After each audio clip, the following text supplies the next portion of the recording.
கர்த்தருடைய பரிசுத்த நாமத்துக்கு ஸ்தோத்திரம் உண்டாகட்டும். குடும்பத்தை சீர்படுத்தும் தேவனுடைய வழி என்ற தலைப்பிலே நாம் பார்க்க போகிறோம். ஆண்டவராகிய தேவன் குடும்பத்தை சீர்படுத்தக்கூடியவர், குடும்பத்தை நல்வழிப்படுத்தக்கூடியவர். ஆமென். இந்த தலைப்பின் கீழாக நாம் பார்க்க போகிறோம். எனக்கு தெரிந்த ஒரு அருமையான குடும்பம் உண்டு. கணவனும் மனைவியுமாக அந்த வயோதிப காலத்தில் உக்காந்தி தொடக்க ஜெபம் பண்ணி 2 பாடலை பாடி, தாயார் ஒரு வசனம் வாசிக்க, தகப்பன் ஒரு வசனத்தை வாசிக்க, மாறி மாறி வாசித்து அழகாக அந்த அதிகாரத்தை தியானம் செய்து அந்த அதிகாரத்தில் வருகிற வசனங்களுக்காக ஜெப குறிப்புகளை எடுத்து, ஒருவேளை அந்த வசனங்களிலே வருகிற ஏதாவது ஒரு தாக்கம் இருக்குமானால் அதற்காக ஆண்டவரிடத்திலே பிரார்த்தனை செய்து ஜெபிப்பது ஒரு வழக்கமாக இருந்தது. அல்லேலூயா.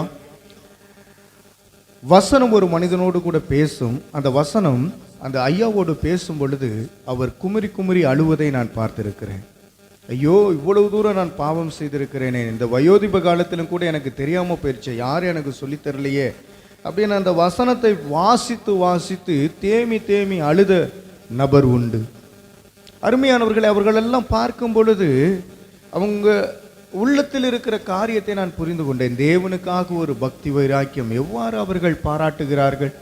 அவர்கள் பெரிய பாஸ்டர் கிடையாது, திருச்சபையில் அடிக்கடி போய் அங்கம் வகிக்கிறவர்கள் கிடையாது. ஆனால் அவங்க எப்போதும் தேவனோடு தொடர்பு கொள்ளக்கூடியவர்களாக இருந்தார்கள், தேவனோடு சஞ்சரிக்கக்கூடியவர்களாக இருந்தார்கள். அவைகள் என்னுடைய உள்ளத்தை பாதித்தது. எப்படி அப்படின்னா, இவங்களை போல என்னுடைய வாழ்நாள் இருக்கணும், என்னுடைய வயோதிப காலத்திலும் நான் நல்லா துதிக்கணும், ஜெபிக்கணும், ஆராதிக்கணும். இந்த கல்டுகட்டெல்லாம் நல்லா ஆராதிக்குதுகளே, அது உள்ளான இருதயத்தில் முழு இருதயத்தோடு ஆராதிக்கிறாங்களே அப்படின்னு சொல்லி என்னுடைய இருதயம் பக்குவம் அடைந்தது. ஆமென். எனவே ஒரு சிலர் சாட்சியாக வாழும் பொழுது அந்த சாட்சி உள்ள ஒரு வாழ்க்கை ஒவ்வொருவரையும் என்ன பண்ண குணப்படுத்தும், ஆண்டவருக்குள்ளாக நல்வழிப்படுத்தும். ஆமென் சொல்லலாமே. அதே போல் இன்னொரு குடும்பத்தையும் நான் பார்த்தேன். கணவன் மனைவியா உக்காந்து ஜெபம் பண்ணுறேன்னு ஜெபம் பண்ணாங்க. வாங்க வாங்கய்யா அப்படின்னு சொல்லி என்ன பண்ண, தன்னுடைய கணவனை அழைத்து மரியாதையோடு அழைத்து உட்கார வச்சு ஜெபம் பண்ணுற நேரத்தில், ஆண்டவரே என் கணவனுக்கு புத்தியை கொடுங்க ஆண்டவரே, ஆண்டவரே இவருக்கு கையிலேருந்து காசே வர மாட்டாங்கிறது, கஞ்ச பிஸ்னாரியாக இருக்கார் ஆண்டவரே, இவருக்கு ஆண்டவரே நல்ல எண்ணத்தை கொடுங்க ஆண்டவரே, இவர்கள் கூட எல்லாம் வாழ்ந்து நான் என்னத்தை கண்டேன் ஆண்டவரே, என்ன பிரயோஜனம் ஆண்டவரே அப்படின்னு சொல்லி என்ன போனால் ஜெபம் பண்ண ஒரு 3 நாள் கண்டிச்சார். இது மாதிரிலாம் ஜெபம் பண்ணாத, என்னை உட்கார வச்சுக்கிட்டு, சரியா, இது குறை சொல்கிற காரியம், ஆண்டவர்கிட்ட பேசணும், என்னை குறை சொல்லிக்கிட்டாலே கூடாது, எதாக இருந்தாலும் என்கிட்ட நேரடியாக பேசு, அதென்ன என்கிட்ட பேசுகிற மாதிரியா ஆண்டவர்கிட்ட என்ன பண்ண பேசுகிறேன்னு, ஆண்டவரை ஏமாத்துற காரியம் அப்படின்னு சொல்லி சொல்லி பார்த்தார். ஒரு 3 நாள் இதே மாதிரி சொல்லி சொல்லி பார்த்தார். அடுத்து ஜெபத்திலே உட்காரல. குடும்பம் கெட்டுச்சா, ஜெபம் கெட்டுச்சா. அப்போ ஜெபத்தில் என்ன இருக்கக்கூடாது, குறை சொல்லுகிற காரியம் இருக்கக்கூடாது. அல்லேலூயா. ஆமாம், பிரசங்கம் பண்ணுறேன்னா உங்களை குத்தி குத்தி காமிச்சு நான் பிரசங்கம் பண்ணக்கூடாது. ஆனால் கர்த்தருடைய வார்த்தை வரும் பொழுது உங்களை குத்தி காமிக்கிறது இல்லை, ஒருவேளை இருதயம் குத்தப்பட்டால் மனம் திரும்ப வேண்டியது நம்முடைய கடமை. அல்லேலூயா சொல்லுங்களேன். தேவனுடைய வார்த்தையை நாளுக்கு நாள் நாம் நம்பி ஆண்டவருடைய பாதத்தில் என்ன பண்ண அமர வேண்டியது தான் நம்முடைய கடமையாக இருக்கிறது. எனக்கு அருமையானவர்களே, நாம் ஒவ்வொரு நாளும் ஆண்டவருடைய சன்னிதானத்தில் அமர்ந்து ஜெபிக்கணும். நிறைய பேர் ஜெபிப்பதற்கே அந்த உள்ளம் இல்லாமல் இருக்கிறார்கள், ஆண்டவரை போற்றி பாடுவதற்கே உள்ளம் இல்லாமல் இருக்கிறார்கள். தேவனை மகிமைப்படுத்த காரியத்திலே முந்திக் கொள்ள வேண்டும். அல்லேலூயா.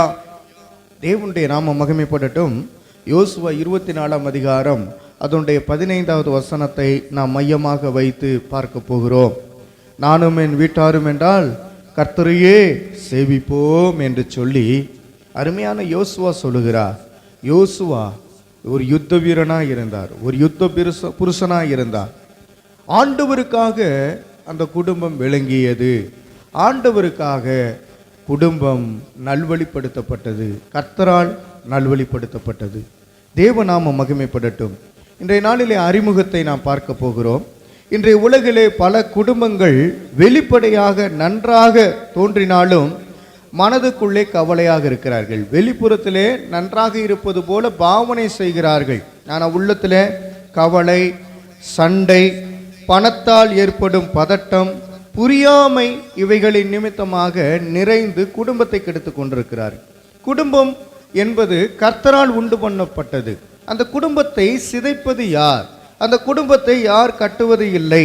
அந்த குடும்பத்தை யார் மேன்மையாக கருதுவது இல்லை என்பதை நாம் புரிந்து வைத்திருக்க வேண்டும். புரியாமையினாலே சண்டை வருகிறது, புரியாமையினாலே குழப்பங்கள் வருகிறது, விபத்துகள் உண்டாகிறது. புரியாமையினால தான் குடும்பம் பிரிந்து போகிறது. எனக்கு அருமையானவர்களே, நானும் என் வீட்டாரும் என்றால் கர்த்தரையே சேவிப்போம். இப்படி நாம் நம்முடைய குடும்பத்தில் இருக்கிற ஒவ்வொரு நபரும் ஆண்டவர்கிட்ட பேசி ஒரு உணர்வை ஏற்படுத்தி கொள்ள வேண்டும். உள்ளான இருதயத்திலே உங்களை ஆண்டவருக்குள்ளாக ஒப்பு கொடுத்து விடுங்கள். இன்னைக்கு அநேக குடும்பங்களில் குடும்ப ஜெபம் கிடையாது. இந்த யோசுவா குடும்பத்தோடு ஆராதித்தார். இந்த யோசுவா குடும்பத்தோடு தேவனை மகிமைப்படுத்தினார். இந்த யோசுவா கர்த்தரை ஆராதிப்பதிலே ஒரு வல்லவராய் காணப்பட்டார்.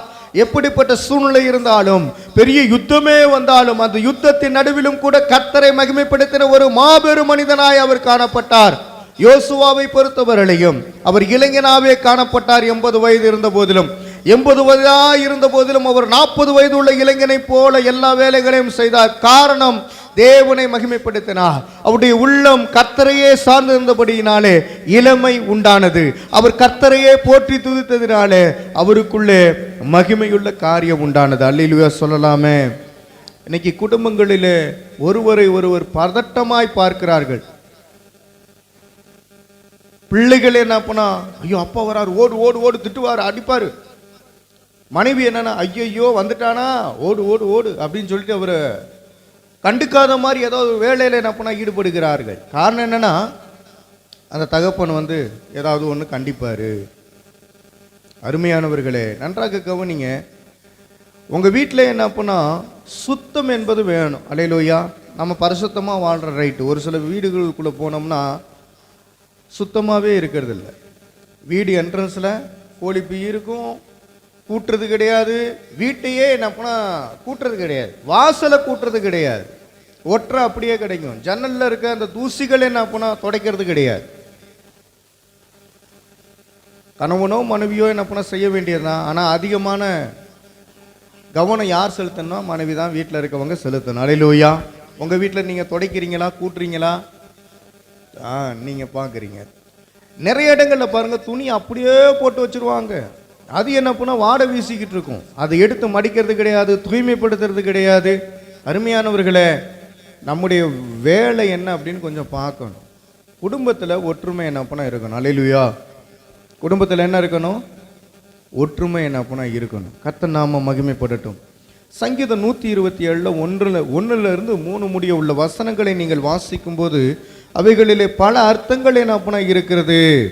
வீட்டிற்கு வரும் ஆசீர்வாதங்களாய் இவைகள் இருக்கிறது. அல்லேலூயா. தேவநாமத்துக்கு மகிமை உண்டாகட்டும். நீங்கள் ஆசீர்வதிக்கப்பட்ட ஜனங்களாய் இருக்க வேண்டும் என்பதுதான் ஆண்டவர் விருப்பப்படுகிறார்.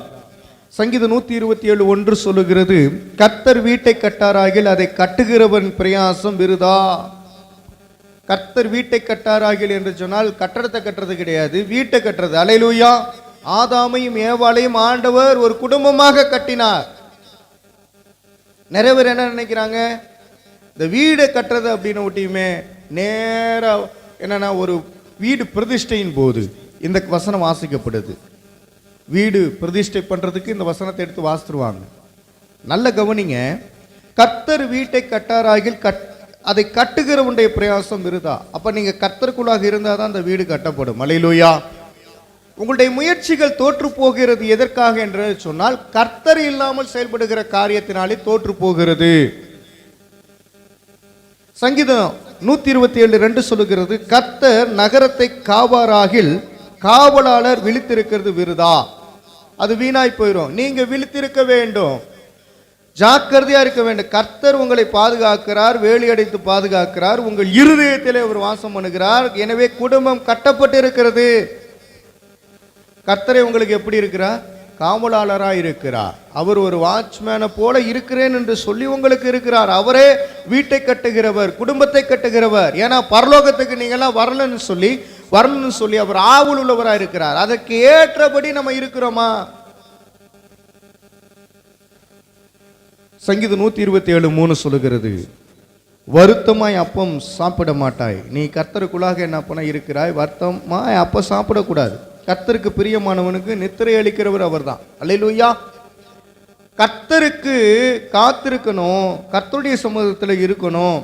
நீங்க தூங்கும் போது கூட நிம்மதியா தூங்கணும், நல்ல நித்திரை வரணும். அல்லேலூயா.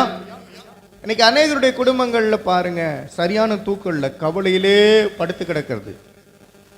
நாளைக்கு என்ன நடக்கும், நாளானைக்கு என்ன நடக்கும், என்ன நடக்க போகுது, இந்த கவலையை விட்டு ஒழித்து விடுங்கள். கவலைப்படுவதனாலே கூட்ட முடியாது, குறைக்க முடியாது. ஒரு மூலம் கூட்டவும் முடியாது, குறைக்க முடியாதுன்னு இயேசு கிறிஸ்துவே சொல்லி வச்சிருக்கார். இயேசு கிறிஸ்து கவலைப்பட்டுக்கிட்டு இருக்காரா? உலகத்தை குறித்த கவலை உண்டு அவருக்கு. என்ன கவலைனா, உலகத்தில் இருக்கிற ஜனங்களை ரட்சிக்கப்படணும்னு சொல்லி. ஆமென், அல்லேலூயா. அதுக்கு பொறுப்பாளர்களை நியமித்திருக்கிறார்கள். அந்த பொறுப்பாளர்கள் நீங்க தான். உங்க குடும்பத்தை, ஒவ்வொருடைய குடும்பத்தை ஆண்டவர் கட்டி வைத்திருக்கிறார். அந்த குடும்பத்தை நீங்கள் சிதைத்து விடக் கூடாது என்று ஆண்டவர் சொல்லுகிறார். அல்லேலூயா சொல்லுங்க. ஆமா, இன்னைக்கு அநேக பேர் பாருங்க, இந்த வடிவேல் காமெடியை பார்த்துட்டு கணவன் மனைவி அதுக்குள்ள எப்போ அந்த ஏதாவது வெளியில் போய் வாங்கிட்டு வாங்க அப்படின்னு சொல்லும்போது, என்ன வாங்கணும், இது வாங்கிட்டு வாங்க, எதுக்கு வாங்கணும், வாங்கி தருவீங்களா, நீயே போய் வாங்கிக்க, இப்படிலாம் பேச பேச என்ன நடக்குன்னா லாஸ்ட்டில் அது சண்டையாக மாறிடும். பேசுவதிலே என்ன பண்ணா கொஞ்சம் ஜாக்கிரதையாக பேசணும். அல்லேலூயா. தொண்ணொன்னும் பேசக்கூடாது, ஓவராக பொங்கியும் பேசிடக்கூடாது, தாழ்மையாக பேசணும். அதே நேரத்தில் கனிவாய் என்ன பண்ண பேசணும். எதுக்கெடுத்தாலும் வாயிலே முணுமுணுன்னு சண்டை போட்டால் அந்த குடும்பம் என்ன பண்ணால் கடைசி வரை நிலை நிற்க முடியாது, கர்த்தருக்குள்ளாக நிலை நிற்க முடியாது. கர்த்தர் கட்டின வீட்டை இடிக்கிறது, பால் படுத்துறது எதனால வருதுன்னா முறுமுறுப்புனாலே வருகிறது. என் ஜனங்கள் முறுமுறுத்தார்கள், அதனால் செத்து போனார்கள். 1 கொரிந்தியர் 10:10. இஸ்ரவேல் ஜனங்கள் முறுமுறுத்தார்கள், அதனால கர்த்தரை அடிச்சிட்டாரு. யார் அடிச்சது? இஸ்ரவேல் ஜனங்களை அடிச்சது யாரு? கர்த்தர். அப்ப அந்த ஜனங்கள் கோச்சுக்கிட்டா யாருக்கு பிரச்சனை? அந்த ஜனங்களுக்கு தான் பிரச்சனை. அருமையானவர்களே, நீங்கள் கர்த்தருக்குள்ளாக இருக்கிறீங்க. எல்லாம் சொல்லுங்களேன், வீட்டை கட்டணும், வீட்டை காக்கணும், கர்த்தர் வீட்டை கவனிக்கணும். அல்லேலூயா. இதை கர்த்தரே என்ன பண்ண கட்டுகிறார், கர்த்தரே காக்கிறார், கர்த்தரே வீட்டை கவனிக்கிறார். ஆனா உங்களுடைய வேலை என்ன அப்படின்னு இருக்கு. திருடை உங்களை திருடி விட்டு போகாதபடி பாதுகாத்துக் கொள்ளுங்கள். ஆதாமையும் ஏவாளையும் பிரித்தவன் உங்கள் குடும்பத்தையும் கை வைக்க கூடாது என்று ஆண்டவர் விருப்பப்படுகிறார். எனக்கு அருமையானவர்களே, இது குறித்து ஒவ்வொரு காரியமாய் நாம் பார்க்க போகிறோம். கர்த்தர் நாமம் மகிமைப்படட்டும். தேவனுடைய வார்த்தைகளை நம்பி ஜீவனம் பண்ணுகிறவர்கள் உண்மையிலே பாக்கியவான்களாய் இருக்கிறார்கள். அல்லேலூயா. தேவனை மையமாக வைக்காத குடும்பம், தேவன் இல்லாத குடும்பம் நிம்மதியாக இருக்காது. இப்போ நீங்கள் புரிஞ்சுக்கங்க, தேவன் தான் உங்களோடு இருக்கிறாரா? ஒரு கேள்விக்குறி வைத்துக் கொள்ளுங்கள். என் தேவன் என்னோடு இருக்கிறார் என்பவர்களுக்கு பிரச்சனை இல்லை. ஆண்டவர் என் கூட இருக்கிறாரா? இவ்வளவு பிரச்சனைகள் இருக்கிறதே, என்னைக்கு ஆண்டவர் என் பிரச்சனைகளெல்லாம் தீர்ப்பாரோ அப்படின்னு சொன்னால் அது கேள்விக்குறியோடு ஒரு சந்தேகத்தோடு எழுப்புகிறபடியினாலே, விசுவாசம் இல்லாத ஜெபமாக இருக்கிறபடியினால, விசுவாசம் இல்லாதனால ஜெபத்தின் நிமித்தமாக தாமதம் ஏற்படுகிறது. ஒரு சிலருடைய விண்ணப்பங்கள் கருத்தாக இருக்கும், ஒரு சிலருடைய விண்ணப்பங்கள் கேட்டால் கேட்கட்டும் அப்படின்ன மாதிரி என்ன பண்ண இருக்கும். ஒரு சிலருடைய விண்ணப்பங்கள் பார்த்தீங்கன்னா தகாதவைகளாக இருக்கிறது. அந்த தகாத விண்ணப்பங்களை ஆண்டவர் கேட்டு பதில் அளிக்க மாட்டார். நேற்றைய தினத்தில் ஒரு வீடியோவை நான் பார்த்தேன். அதில் என்ன அப்படின்னா, ஸ்கூல் படிக்கிற பிள்ளைகள் ஒரே கிளாஸில் என்ன பண்ணால் படிக்கிறாங்க. படிக்கும்போது ஒரு பெண் பிள்ளை, ஒரு ஆண் பிள்ளை. பையன் என்ன பண்ணால் ஃபஸ்ட் மார்க் எடுத்துட்டான், பொம்பளை பிள்ளை 2வது மார்க் எடுத்துருச்சு. ஃபஸ்ட் மார்க் என் பிள்ளை எடுக்கலையேன்னு சொல்லி ஒரு அம்மா என்ன பண்ணிருந்துச்சு, கூல்ட்ரிங்க்ஸில் மாத்திரைகளையும் அது என்னென்னா ஏதோ கலந்து நேராக எலி மருந்தை என்ன பண்ண கலந்து கொண்டு வந்து செக்யூரிட்டி கிட்ட, இந்த பையன்கிட்ட கொடுங்க, இது என் மகன் கொடுத்து விட்டாங்க அவங்க அம்மா, அதனால் கொண்டு போய் கொடுத்துருங்க இந்த கூல்ட்ரிங்க்ஸை அப்படின்னு சொல்லும் பொழுது அந்த செக்யூரிட்டி அந்த பேரை சொல்லி கொடுத்தாச்சு. அவனும் என்ன பண்ண, அம்மா தானே கொடுத்தாங்கன்னு குடிச்சிட்டான். குடிச்ச ஊட்டி என்ன பண்ணா, வயிறு எரிய ஆரம்பிச்சிச்சு. ஆம்புலன்ஸில் கூப்பிட்டு போனாங்க, ஆஸ்பத்திரியில் வச்சுருந்தாங்க, ஆஸ்பத்திரியில் இறந்துட்டான். இப்போ நடந்தது என்ன? சிசிடிவி அந்த ஃபுட்டேஜை பார்க்குறாங்க. பார்க்கும்போது யார் வந்து கொடுத்தா அப்படின்னு பார்த்தா, யார் கொடுத்துருப்பாங்கன்னு நினைக்கிறீங்க? 2வது மார்க்கு எடுத்துச்சுல அந்த பெண், அந்த அவங்களுடைய அம்மா வந்து என்ன பண்ணால் கொடுத்துட்டு போயிருக்கிறாங்க. எதுக்கு அப்படின்னா, எப்படி என் பிள்ளை 2வது ரேங்க் அடிச்சிச்சு, அவன் ஃபஸ்ட் ரேங்கு எடுத்துட்டானே, அவன் இல்லைன்னா என் பிள்ளை தானே ஃபஸ்ட் ரேங்கு அப்படின்னு சொல்லி பொறாமை நிமித்தமாக, எரிச்சலி நிமித்தமாக, காய்மகாரத்தை நிமித்தமாக என்ன பண்ணிருச்சு, ஒரு சாகடிச்சிருச்சு. 4 வருஷம் கழிச்சு நேற்று தீர்ப்பு. அந்த அம்மாவை ஜெயிலுக்கு தூக்கிட்டு போயிருக்காங்க. இது 4 வருஷத்துக்கு முன்னாடி நடந்தது. இப்போ தீர்ப்பு வந்து அந்த தாயே என்ன பண்ணால் ஜெயிலுக்கு கூட்டிகிட்டு போயிருக்கிறாங்க. எனக்கு அருமையானவர்களே, நீங்கள் புரிந்து கொள்ள வேண்டும், டிபி நோய் வரத்துக்கு காரணம் என்னன்னா எலும்புரிக்கி. அது என்ன? பொறாமை எலும்புரிக்கி என்று வேதவசனம் சொல்கிறது. நீதிமொழிகளில் வாசித்திருக்கீங்களா? என்ன சொல்லுகிறது அந்த வசனம்? பொறாமை ஒரு மனிதனை எலும்புரிக்கி ஆக்கும். எலும்புரிக்கின்னு என்ன தெரியுமா? டிபி நோய் வந்தவனா மாத்திரும். அதனால கணவன் மனைவி கிட்ட பொறாமப்படக்கூடாது, மனைவி கணவன் மீது பொறாமப்படக்கூடாது, பிள்ளைகிடத்தில் பொறாம இருக்கக்கூடாது, குடும்பத்தில் பொறாமப்படாதீங்க. அல்லேலூயா. காயின் ஆபேலா இருந்து விடக்கூடாது. காயின் அண்ணன், காயின் ஆபேல் 2 பேர் இருக்கிறாங்க. காயின் தானே அண்ணன், ஆபேல் அண்ணனா காயின் அண்ணனா? தம்பி ஆபேல்.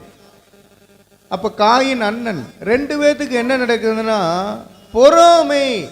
யாருக்கு பொறாமைனா காயினுக்கு தான் பொறாமை, ஆபேலுக்கு பொறாமை கிடையாது. ஒருத்தனுக்கு பொறாமை வந்தாலும் குடும்பம் சீரழிஞ்சு போயிடும். அங்கே கொலையாய் மாறிவிட்டது. நீங்கள் கவனிக்க வேண்டியது, உங்க குடும்பத்தில் நீங்க ஆரோக்கியமா இருக்கிறீங்களா? ஒருவரோடு ஒருவர் ஐக்கியமா இருக்கிறீங்களா? எல்லோரோடும் கூட சமநிலையா இருக்கிறீங்களா? கண்டிப்பா பிரச்சனைகள் என்பது வரும். சகோதரக்குள்ளேயோ சகோதரிக்குள்ளேயோ ஏதோ ஒரு காரணமாக பிரச்சனைகள் வரும். வாய் விட்டு மாட்டிக்கலாம். அப்படி மாட்டிக்கிட்ட போதிலும் கூட சாரி அப்படின்னு சொல்றதுனால தப்பு கிடையாது. அல்லேலூயா. ஆமா, தேவனை மகிமைப்படுத்துகிற பிள்ளைகள் ஒருபோதும் பொறாமையாவே இருந்துடக்கூடாது. கசப்பு இருக்கலாம், ஆனால் லாஸ்ட் வரலையும் கசப்பாகவே இருந்துடக்கூடாது. அந்த கசப்பை நம்ம தான் முறியடிக்கணும். தேவனுடைய வசனத்தை கொண்டு முறியடிக்கணும். தேவனுடைய பிள்ளைகள் தான் உங்க குடும்பத்தை கட்டி எழுப்பணும். அல்லேலூயா. உலகத்தான் சொல்லுவோம், ஆவதும் பெண்ணாலே அழிவதும் பெண்ணாலே. ஆதாம் சரியாக இருந்திருந்தால் அந்த குடும்பம் நன்றாக இருக்கு, ஏதேன் தோட்டத்திலே இருந்திருப்பார்கள். ஆதாம் மூலமாக வந்த பிசாசின் கிரியைகளினாலே என்னன்னா அந்த குடும்பம் என்ன பண்ண அழிந்து போனது. நீங்க அப்படியே பார்த்தீங்கன்னா ஏசேபேல், அவர் ஒரு பெண் இருந்த போதிலும் பிசாசு அவளுக்குள்ளே செயல்பட்டது. லாஸ்ட்ல பார்த்தா 2 பேருமே இறந்து போயிட்டாங்க. நாபாலுடைய தோட்டத்தை அபகரிக்கிறதுக்கு எல்லாம் திட்டம் திட்டினாங்க. தீர்க்கதரிசிகளை கொலை செய்தார்கள். அதனால அவங்களுடைய மரணம் துர்ச்செய்தியா இருந்தது, துர்மரணம். அருமையானவர்களே, நாம் சிந்திக்க வேண்டிய காரியம், உங்கள் குடும்பத்தில் ஒரு மகிழ்ச்சி பொங்க வேண்டும், ஆறுதல் உண்டாக வேண்டும், சமாதானம் உண்டாக வேண்டும். ஆமேன், ஆமேன். ஆமா, குடும்ப பிரச்சனைகளின் மூல காரணம் என்ன என்பதை குறித்து நாம் பார்க்க போகிறோம். அதுக்கு முன்னாடி ஒரு காரியத்தை நான் சொல்லுகிறேன். கம்யூனிகேஷன் கேப், அந்த தொடர்பின்மை. கம்யூனிகேஷன், கணவனும் மனைவியும் ஒன்றா இருக்கணும். அல்லேலூயா சொல்லுங்களேன். ஆமாம், நிறைய கணவன்மார்கள் எங்கே போயிடுறாங்க? ஃபாரினுக்கு போயிடுறாங்க. எங்கள் வீட்டில் என்ன அப்போனா பெண்மணிகள் இருக்கும்போது அவங்களுடைய ஒவ்வொரு அசைவுகளும் என்ன அப்போனா ஒரு விதமாக இருக்கிறதுனால அவங்களுக்குள்ளே பிரிவினை உண்டாகிறது. அருமையானவர்களே, நீங்கள் புரிந்து கொள்ள வேண்டும், கணவன் மனைவி எங்கே போனாலும் 2 பேரும் ஒன்றா தான் போகணும், ஒன்றா தான் வரணும். ஆமேன்னு சொல்லலாமே. இன்னைக்கு அநேக இடங்களில் என்ன இல்லைன்னா ஒற்றுமை இல்லை, கம்யூனிகேஷன் கேப். அந்த பேசுகிற வார்த்தையை கூட என்ன பண்ண அடக்கி வைத்து விடுகிறார்கள். எதை பேசணுமோ அதை சரியாக பேசணும். அல்லேலூயா. சண்டை போடுற மாதிரி பேசக்கூடாது. எல்லாம் சொல்லுங்களேன், சரியாக பேசணும், சண்டை போடுற மாதிரி பேசக்கூடாது. நானும் பார்க்குறேன், உங்கள் குடும்பத்தில் நீங்கள் தனித்தனியாக சபைக்கு வருகிறவர்கள் தான் அநேக பேர். அப்போ என்ன நடக்குதுன்னா, உங்கள் வாயின் வார்த்தையினாலே யாரோ இடரல் அடைந்திருக்கிறார்கள் என்று வைத்து கொண்டால் அதை உடனடியாக மாற்றிக்கொள்ளுங்கள். ஒருவேளை நீங்க தவறு செய்யாமல் இருக்கலாம், யாராவது தவறு செய்திருப்பாங்க குடும்ப வகையாரில், அவங்க கிட்ட போய்கிட்டு மூஞ்சியை தூக்கி காமிச்சுக்கிட்டே இருக்கக்கூடாது. நம்மெல்லாம் தேவனுடைய பிள்ளைகள், இரக்க குணம் உள்ளவர்கள். உடனே அந்த குணத்தை என்ன பண்ண மாற்றி உடனே ஐக்கியமாயிரணும். அல்லேலூயா சொல்லுங்க. குடும்பத்தில் இருக்கிற நபர்களை சரியாய் பார்க்கணும், சரியாய் பேசணும், சரியாக என்ன பண்ண இருக்கணும், உதாசீனப்படுத்தக்கூடாது. அருமையானவர்களே, நீதிமொழிகள் 15:1 சொல்லுகிறது, மென்மையான பதில் கோபத்தை அடக்குகிறது, கடினமான வார்த்தை சினத்தை உண்டாக்குகிறது. கடினமான வார்த்தை கோபத்தை உண்டாக்கக்கூடியதா இருக்கிறது. அமைதியாயிரு அப்படின்னா அப்பதான் கத்துறது. கத்தும்போது என்ன ஆகுது, நம்மளும் கத்தி என்ன பண்ண ஒரு அடி அடிச்சிருவோம். அதுக்கப்புறம் சமாதானமே குறைபட்டு போயிடும். அப்புறம் அழுதுகிட்டே உட்கார்ந்து இருக்க வேண்டியதான். இந்த நிலைமை மாறணும். அல்லேலூயா. இருக்கிறது வீட்டுக்குள்ள 4 செவுத்துக்குள்ள இருக்கும்போது கொஞ்சம் வார்த்தைகளை கவனமாய் நீங்கள் கையாளணும். கணவன் ஒருவேளை திட்ட ஆரம்பிக்கிறாங்களா, கொஞ்சம் அமைதியா பேரணும். மனைவி என்ன பண்ணா கொஞ்சம் ஆக்ரோஷம் ஆயிட்டாங்களா, கொஞ்சம் கணவன் அமைதியா பேரணும். என்ன நடக்குதுன்னா, தொடர்ந்து பேச்சு மேல பேச்சு வரும்போது டென்ஷன் ஆகி சண்டையாயிரும். இந்த நிலைமை முதலாவது மாற வேண்டும். இதற்கு பரிசுத்தாவியானவருடைய கிருபையை பெற்றிருந்தாதான் சமாளிக்க முடியும். அல்லேலூயா. உலகத்தானே பாருங்களேன், தன் மனைவி மேல ரொம்பையும் பிரியம் வச்சிருக்கிறான், கணவன் மேல ரொம்பையும் பிரியம் வச்சிருக்கேன். கர்த்தரை அறியாதவன் விட்டு கொடுக்காம வாழ்றாங்க. ஆனா தேவனை அறிந்த பிள்ளைகளுக்கு தான் சோதனை. ஏன்னா நீ ஒழுங்கா வாழ்ந்தீன்னா பரலோகம் போயிருவ, அதனால ஒழுங்கா வாழக்கூடாது. அவங்க கர்த்தரை அறியாதனால நல்ல சமாதானமா இருக்கிறது போல இருக்கு. அவனும் பிசாசு அதுவும் பிசாசு, பார்க்கறதுக்கு ஒற்றுமையாய் வாழ்வார்கள். ஆனா அவங்களால பரலோகம் போக முடியாது. ஏன்னா அவங்க தேவனுடைய ஆவியை பெறவில்லை, தேவனுக்குள்ளாக இல்லை, விக்கிரக ஆராதனை பண்ணிக்கொண்டே அப்படி இருக்க முடியும் என்றால் நீங்கள் கர்த்தருடைய பிள்ளைகள் சமாதானமாக இருப்பதற்கு ஏதுவாய் இருங்கள். அல்லேலூயா. நீதிமொழிகள் 15:1 வாசித்துட்டீங்களா? மென்மையான பதில் கோபத்தை அடக்குகிறது, கடினமான வார்த்தை சினத்தை உண்டாக்கக்கூடியதா இருக்கிறது. அதற்கு உதாரணம் ஆபிரகாம் மற்றும் சாராளா இருக்கிறாங்க. அந்த ஆபிரகாம் மற்றும் சாராளுடைய காரியத்தை எடுத்துக்கொள்ளுங்கள். அருமையானவர்களே, ஆண்டவர் வாக்குத்தத்தம் பண்ணார். சாராள் கிட்டையும் சரி ஆபிரகாம் கிட்டையும் சரி, குறித்த காலத்தில் ஒரு உற்பத்தி காலத்தில் உனக்கு குழந்தை பிறக்கும், அது வரலையும் காத்துரு. 25 வருஷம் கழிச்சு தான் என்ன பண்ணா ஆபிரகாமுக்கு ஒரு குழந்தையை, சாராளுக்கு ஒரு குழந்தையை என்ன பண்ணா கொடுத்தார். அதுக்கு முன்னாடியே பொறுத்து கொள்ள மனதில்லை. எப்போ காத்திருந்தோம் ஒரு குழந்தைய கூட என்ன பண்ணா இல்லை. சாராள் என்ன பண்றா, தப்பான முடிவு எடுக்கிறார். அதான் பெண் புத்தி மாதிரி. ஆபிரகாம் உட்காந்துருக்கார், அவரு பாட்டுக்கு உட்காந்துருக்கிறார். எனக்கு ஒரு குழந்தை வேணும், அதுக்கு என்ன பண்ணு, வேலைக்காரியோட நீ போய் கலந்து ஒரு குழந்தைய பெற்று கொடு, அந்த குழந்தைய நான் வளர்த்துக்கிறேன். இது ஆண்டவருடைய திட்டமா? ஆண்டவருடைய திட்டம் கிடையாது. அப்ப என்ன நடக்குது அப்படின்னா, அந்த வாக்குத்தத்தம் பண்ணினவரே குழப்பி விடுற காரியத்தை பிசாசானவன் செயல்படுத்தி கொண்டிருக்கிறான். அப்போ வாக்குத்தத்தத்திலே குழப்பம் ஏற்பட்ட போது பேசாமல் தன்னுடைய திட்டத்தை சாரா கொண்டு வந்தால், ஆதியாகமம் 16ஆம் அதிகாரத்தில் இருக்கு. அதனால பிரச்சனை உருவானது. அந்த காலத்தில் எத்தனை மனைவியை கட்டணும்னு சொல்லி ஆண்டவர் சட்டத்திட்டங்களை கொடுக்கல. மோசே கிட்ட தான் ஆண்டவர் சட்டத்திட்டங்களை கொடுத்தார். சரிங்களா? அதனால சட்டத்திட்டங்கள் மோசே கிட்ட கொடுக்கறதுக்கு முன்னாடி இப்படிப்பட்ட காரியங்கள் எல்லாம் செயல்படுத்தினார்கள். அதனால ஆண்டவருக்கு பிடிக்கல. நல்லா கவனிங்க, ஒரு பெண்ணானவள் செய்தது ஆண்டவருக்கு பிடிக்கல. ஏன்னா ஈசாக்கு மூலமாக, யாக்கோபு மூலமாக அப்படியே தொடர்ந்து சந்ததியாய் தாவீது அப்படியே வரும்போது இயேசு கிறிஸ்து அந்த சந்ததியில பறக்குன்னு சொல்லி தீர்மானம் பண்ணி வச்சிருக்கிறார். அவரு அந்த நோக்கத்தை பாழ்படுத்தி விடக்கூடாது. அதே போலதான் உங்களுக்கும் திட்டத்தை வைத்திருக்கிறார். அதை புரிந்து கொண்டு நடந்தால் உங்கள் குடும்பம் ஆசீர்வாதமா இருக்கும். புரிந்து கொள்ள முடியவில்லை என்றால் அங்க சண்டைகள் என்ன உருவாகும். அப்ப இதனுடைய பயன் என்னன்னா, குடும்பத்தில் பேசும் வழி தேவனுக்குள் இருக்க வேண்டும்.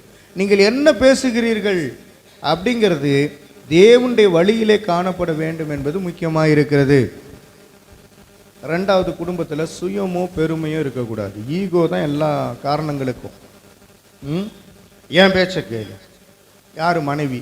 கணவன் என்ன சொல்வார்? என் பேச்சை கேளு.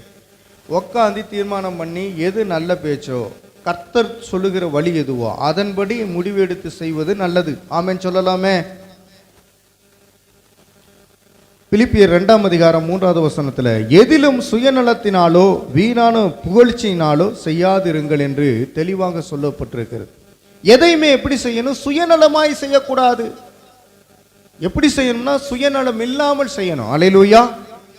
சுயநலம், எனக்கு சொத்துக்களை சேர்த்து வைக்கணும், எனக்கு என்ன பண்ண எல்லாத்தையும் சேர்த்து வைக்கணும், நான் நல்லா இருக்கணும், மற்றவங்க எப்படி போனாலும் பரவாயில்ல, இப்படிப்பட்டது சுயநலம். இந்த சுயநலம் இருக்கக்கூடாது. வீணான புகழ்ச்சி இருக்கக்கூடாது. நான் இல்லாம தான் நீங்க வந்துட்டீங்களாக்கும், நான் இல்லாம தான் நீங்க எல்லாம் செஞ்சிருக்காங்க, என்ன இல்லாம யாருமே எதுவுமே செய்ய முடியாது அப்படின்னு சொல்றதும் ஒரு தவறான காரியம்தான். அல்லேலூயா. தெரிந்திருந்தால் அதை மற்றவர்களுக்கு பிரயோஜனம் உள்ள வகையில் சொல்லி தரணும். எனக்கு தான் எல்லாம் தெரியும், உனக்கு தெரியவே தெரியாது அப்படின்னு குற்றச்சாட்டிடக்கூடாது. அல்லேலூயா சொல்லுங்க. பிலிப்பியர் 2:3 அதான் சொல்லப்பட்டிருக்கிறது. வாசித்தீங்களா? எதிலும் சுயநலத்தினாலோ வீணான புகழ்ச்சியினாலோ செய்யாதிருங்கள் என்பதை நீங்கள் புரிந்து கொள்ள வேண்டும். நீங்கள் அப்படிப்பட்டவர்களா இருக்கிறீங்களா? சுயநலவாதிகளா இருக்கிறீங்களா? வீணா உங்களை நீங்களே புகழ்ந்து கொண்டிருக்கிறீர்களா? பவுல் சொல்கிறார், இது நான் அல்ல, இனி நான் அல்ல, கிறிஸ்துவ எனக்குள்ளே பிழைத்திருக்கிறார். எதுக்கு எடுத்தாலும் நான் சம்பாதிக்கிறேன், நான் செலவு பண்ணுவேன், நான் சம்பாதிக்கிறேன், உனக்கு கொடுத்தா கொடுப்பேன், நான் எப்படி வேணுமாலும் செலவு பண்ண. இங்கே தான் சண்டை ஆரம்பிக்கிறது. இங்கே தான் சண்டை ஆரம்பிக்கிறது. குடும்பத்தில் என்ன பண்ணும்?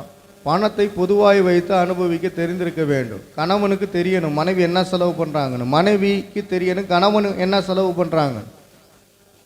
அதே போல் என்னென்ன கால் வருது, ஃபோன் கால் வருது, யாரோட பேசுகிறாங்கங்கிறத கணவன் மனைவி 2 பேருமே என்ன பண்ண அறிந்திருக்க வேண்டும். நம்பிக்கை வைத்திருக்க வேண்டும். கணவன் மனைவி மீதும் மனைவி கணவன் மீதும் கண்டிப்பாக நம்பிக்கை வைத்திருக்க வேண்டும். அல்லேலூயா சொல்லுங்க. தேவநாம மகிமைப்படட்டும். உதாரணம் நான் சொல்லுகிறேன். காயின் மற்றும் ஆபேலை குறித்து நீங்கள் பார்க்கும் பொழுது ஆதியாகமம் 4ஆம் அதிகாரத்தில் இருக்கு, பொறாமை குடும்பத்தையே கெடுத்தது. பொறாமை என்ன பண்ணுறது? குடும்பத்தை கெடுக்கும். பொறாமப்படாதீங்க, பொறாமப்படாதீங்க. அருமையானவர்களே, கணவனுக்கும் மனைவிக்கும் சண்டை வந்துச்சுன்னா மனைவி என்ன பண்ணா, நான் சோறாக்குறதுனால நீ சாப்பிட்றேன், நான் சோறே ஆக்க மாட்டேன், என்னடா பண்ணுவ அப்படின்னு சொல்லி கேட்டுக்கிட்டு இருக்கக்கூடாது. அல்லேலூயா சொல்லுங்க. அதுலேயும் பெரிய பிரச்சனை. அவன் என்ன பண்ணுவேன், உன் வீட்டில் நான் சோறு காமிச்ச மாட்டேன், சோறு சாப்பிடல, நான் சொந்த வீட்டில் எனக்கு சோறு கிடைக்க மாட்டேது, எவ்வளாச்சும் போட்டால் அங்கே போயிடுறேன்னு போயிடுவான். அப்போ பாவம் வந்துடுதா இல்லையா? அல்லேலூயா சொல்லுங்க. புரிஞ்சு நடங்க, புரியாமல் நடக்காதீங்க. எனக்கு அருமையானவர்களே, ஒரு தாய் என்ன பண்ணால் நல்ல போதிக்கிற ஒரு தாய். இந்த வயசான ஒரு பாட்டி நல்லா கடகடன்னு பேசும், பார்த்துருக்கீங்களா? நாகர்கோயிலோ கன்னியாகுமரியோ அந்த அம்மா நல்லா பேசுவாங்க. அவங்க சொல்கிறாங்க, அடிக்கடி என்ன பண்ணால் அம்மாவுக்கு ஃபோன் பண்ணி பேசிக்கிட்டு அம்மா சொல்கிறதையே கேட்டுக்கிட்டு இருக்காங்க. புருஷன் சொல்கிறத கேளுங்க. அல்லேலூயா சொல்லுங்க. புருஷன் சொல்கிறத கேட்டு நடக்கணும். அம்மா அங்கே உட்காந்துக்கிட்டு எதையாவது ஒன்று சொல்லுவாங்க. சரியா, மாமியாருக்கு எதுவும் செய்யாதடி, நீ செஞ்சா உன்னை அடிமைப்படுத்திடுவாங்க, அவளையே செய்ய வைடி அப்படின்னு என்ன பண்ண அங்கேருந்து ஏற்றி விட்டுக்கிட்டு இருப்பாங்க. ஜாக்கிரதையாக இருக்கிறவங்க தான் கண்காணிச்சு ஒழுங்காக இருக்கணும். மகள் தாய் 2 பேத்துடைய உறவு சரியாக இருக்கணும். அடுத்து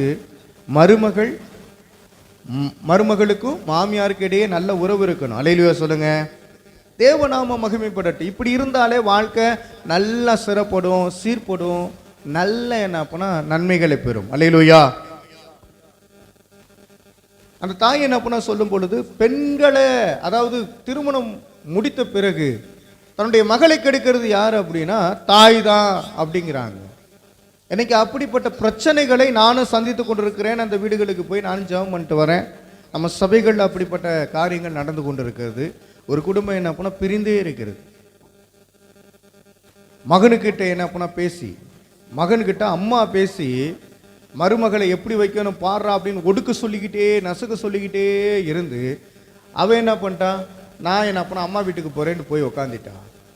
அதுக்கப்புறம் ஒரு 10 நாள் கழித்து பஞ்சாயத்து வச்சு அதுக்கப்புறம் ஒன்றா இருங்க அப்படின்னு சொல்லி சேர்த்து வைக்கிற ஒரு காரியத்தை நடப்பித்தோம். இப்போ நான் உங்களுக்கு சொல்லுகிறேன், எந்த குடும்பத்தையும் பிரிக்காதீங்க. கர்த்தர் இணைத்ததை மனிதன் பிரிக்காதிருக்க கடவன். கண்டிப்பாக மகன் என்ன பண்ண ஃபோன் பண்ணி தான் சொல்லுவா, ஐயோ இவ்வளோ தூரம் குடும்பப்படுத்துகிறாங்க, இவ்வளோ கடை வச்சுருக்கிறாங்க, என்னைய கட்ட சொல்கிறாங்க, இது அப்படின்னா ஒடியாந்துடுறி அப்படின்லாம் இருக்கவே கூடாது. ஆமேன் சொல்லலாமே. ஒவ்வொரு காரியமாக சொல்கிறேன், குடும்பத்தை குறித்து தான் பேசுகிறேன். காயின் ஆபேலுக்குள்ளாக ஒற்றுமை இல்லாததுக்கு காரணம் பொறாமை. அது எலும்புரிக்கு அவன் அப்படியே காயினுக்குள்ளாக பிசாசு வந்து என்னன்னா குடும்பத்தை கெடுத்து விட்டான், ஆபேலை கொலை செய்ய வச்சுட்டான். எனவே பொறாமை குடும்பத்தை கெடுக்கக்கூடியதாக இருக்கிறது. பொறாமை குடும்பத்தை கெடுக்கக்கூடியதாக இருக்கு. நல்லா கவனிங்க, அண்ணன் சட்டையை தம்பி போட்டு போனானா எவ்வளவு கோவம் வருது அவனுக்கு. 2 பேத்துக்கு 1 வயசு தான் வித்தியாசம் இருக்கும். அவனுக்கு ஒரு 19 வயசு, இவனுக்கு ஒரு 20 வயசு, வாலிப பிள்ளைகளாக இருப்பாங்க. அண்ணன் சட்டையை தம்பி என்ன பண்ண போட்டு போனானா இவனுக்கு கோவம் வருது. எப்படா என் சட்டையை போடலாம், அவன் சட்டையை இவன் போட்டானா என்ன பண்ண கோவம் வருது. விட்டு கொடுக்கிற தன்மை இல்லை ஒரு சிறிய காரியத்துக்கு கூட. அருமையானவர்களே, கர்த்தருக்கு முன்பாக தாழ்மையா இருக்க வேண்டும் என்பது நம்முடைய கடமையா இருக்கிறது. சரி, அடுத்து ஆவிக்குரிய தலைமை இல்லாததினாலே பிரச்சனைகள் வருகிறது. குடும்பத்தில் ஆவிக்குரிய தலைமை, நல்ல கவனிங்க, கர்த்தருக்குள்ளாக ஒரு துணைவி என்பவள் ஆவிக்குரிய தலைமையிலே இருக்க வேண்டும். கணவன் என்பவன் ஆவிக்குரிய தலைமையிலே காணப்பட வேண்டும். அல்லேலூயா. இன்னைக்கு ஒரு சிலர் என்ன பண்ண குடும்ப பிரச்சனைகளை சபை நடுவிலே சொன்னதினால தான் நம்ம சபையில் வருகிற எல்லாருக்கும் ஒரு சில குடும்ப பிரச்சனைகள். எல்லாருமே என்ன பண்ணால் இந்த வாரத்தில் எனக்கு ஃபோன் பண்ணியோ அல்லது மறைமுகமாகவே எனக்கு சொல்லியிருக்கிறீங்க. நேற்று கூட என்ன பண்ணால் ஐயா ஃபோன் பண்ணார், அதுக்காக ஜெபம் பண்ணோம். ஒரு சில காரியங்களுக்கு ஜெபம் பண்ணோம். எபேசியர் 5ஆம் அதிகாரம் 23வது வசனத்தை நீங்கள் வாசித்து பார்க்கும்போது தெரியும். எபேசியர் 5ஆம் அதிகாரம் 23வது வசனத்தை எல்லாரும் எடுத்துக்கொண்டு எல்லாரும் நீங்கள் வாசிங்க. மனைவியே, கணவன் உன் தலைவனாக இருக்கிறான், அவன் தலையாக இருக்கிறான், கிறிஸ்து சபையுடைய தலைவனாக இருக்கிறார் என்பதை நீங்கள் புரிந்து கொள்ள வேண்டும். குடும்பத்துக்கு முக்கியமாய் கணவன் தலையாக இருக்கும் பொழுது மனைவி என்ன பண்ண கீழ்ப்படியணும். அல்லேலூயா சொல்லுங்க. கிறிஸ்து சபைக்கு தலையா இருக்கிறார். பாஸ்டர் என்ன பண்ண தலையா இல்லை, யார் தான் தலையா இருக்கா? கிறிஸ்து தலையா இருக்கிறார். ஆனால் பொறுப்பு போதகருக்கு கொடுக்கப்பட்டிருக்கிறதுனால போதகருக்கு கீழ்ப்படியணும். எங்களுக்கு கிறிஸ்து தலை, அதனால போதகருடைய பேச்சை நாங்கள் கேட்க மாட்டோம் அப்படின்னு இருந்து விடக்கூடாது. அப்போ ஒரு ஸ்டெப்பை ஆண்டவர் வச்சிருக்கிறார்.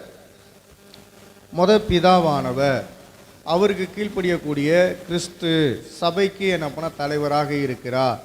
சபைக்கு தலைவராக இருக்கிற இயேசு கிறிஸ்துவை மகிமைப்படுத்துகிற குடும்பத்தின் தலைவன் அடுத்த ஸ்தானத்தில் இருக்கிறாங்க. அடுத்து தலைவனை கனப்படுத்தக்கூடிய ஸ்திரியானவள், அதாவது குடும்ப தலைவி என்ன பண்ண கனப்படுத்தன்னு சொல்லி அதற்கு என்ன பண்ண ஒரு வாய்ப்பை ஆண்டவர் ஒரு முறைமையை ஏற்படுத்தி வைத்திருக்கிறார். அல்லேலூயா சொல்லுங்களேன். அப்போ கணவன் குடும்பத்தில் ஆவிக்குரிய வழிகாட்டியாக, கணவன் குடும்பத்தில் ஆவிக்குரிய வழிகாட்டியாக இருக்க வேண்டும்.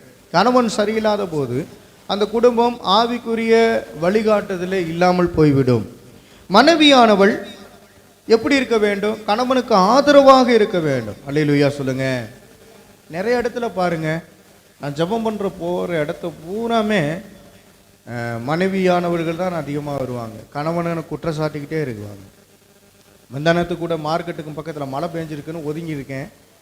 மகளோடு என்னென்னா ஒரு தாயானவர் வந்தாங்க. எப்படிம்மா நல்லா இருக்கீங்களா? நான் போதகர் ஊழியத்தை செய்துக்கிட்டு இருக்கிறேன், நீங்கள் எப்படி இருக்கீங்க அப்படின்னு. உங்கள் கணவர் என்ன வேலை பார்க்குறாரு அப்படிங்கும்போது, அவர் சும்மா இருக்கிறாருங்க, அவரை ஏங்க விசாரிக்கிறீங்க, அவரை கேட்கும் போதே எனக்கு கலக்கமாக இருக்குது அப்படின்னு சொன்னாங்க. சும்மா இருக்கிறான். கணவன் எப்படி இருக்கிறான்னு கேட்கும்போது என்ன சொல்கிறாங்க? சும்மா இருக்கிற அவனை பற்றி என்னங்க பேசிக்கிட்டு.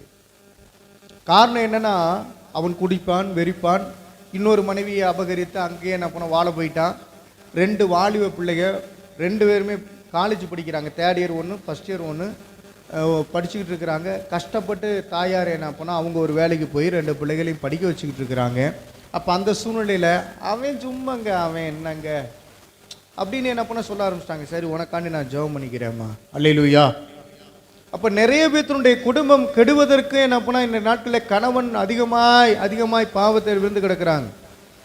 800 கோடிக்கு தீபாவளிக்கு சரக்கு விற்றுருக்கிறான். டாஸ்மார்க்கில் அது அச்சீவ் பண்ணிட்டாங்க. அதை பெருமையாக பேசுகிறாங்க. இதுவரை இல்லாத அளவுக்கு 800 கோடிக்கு என்ன பண்ணால் தமிழ்நாட்டில் சரக்கு விற்றுருக்குது டாஸ்மார்க் கடையில்.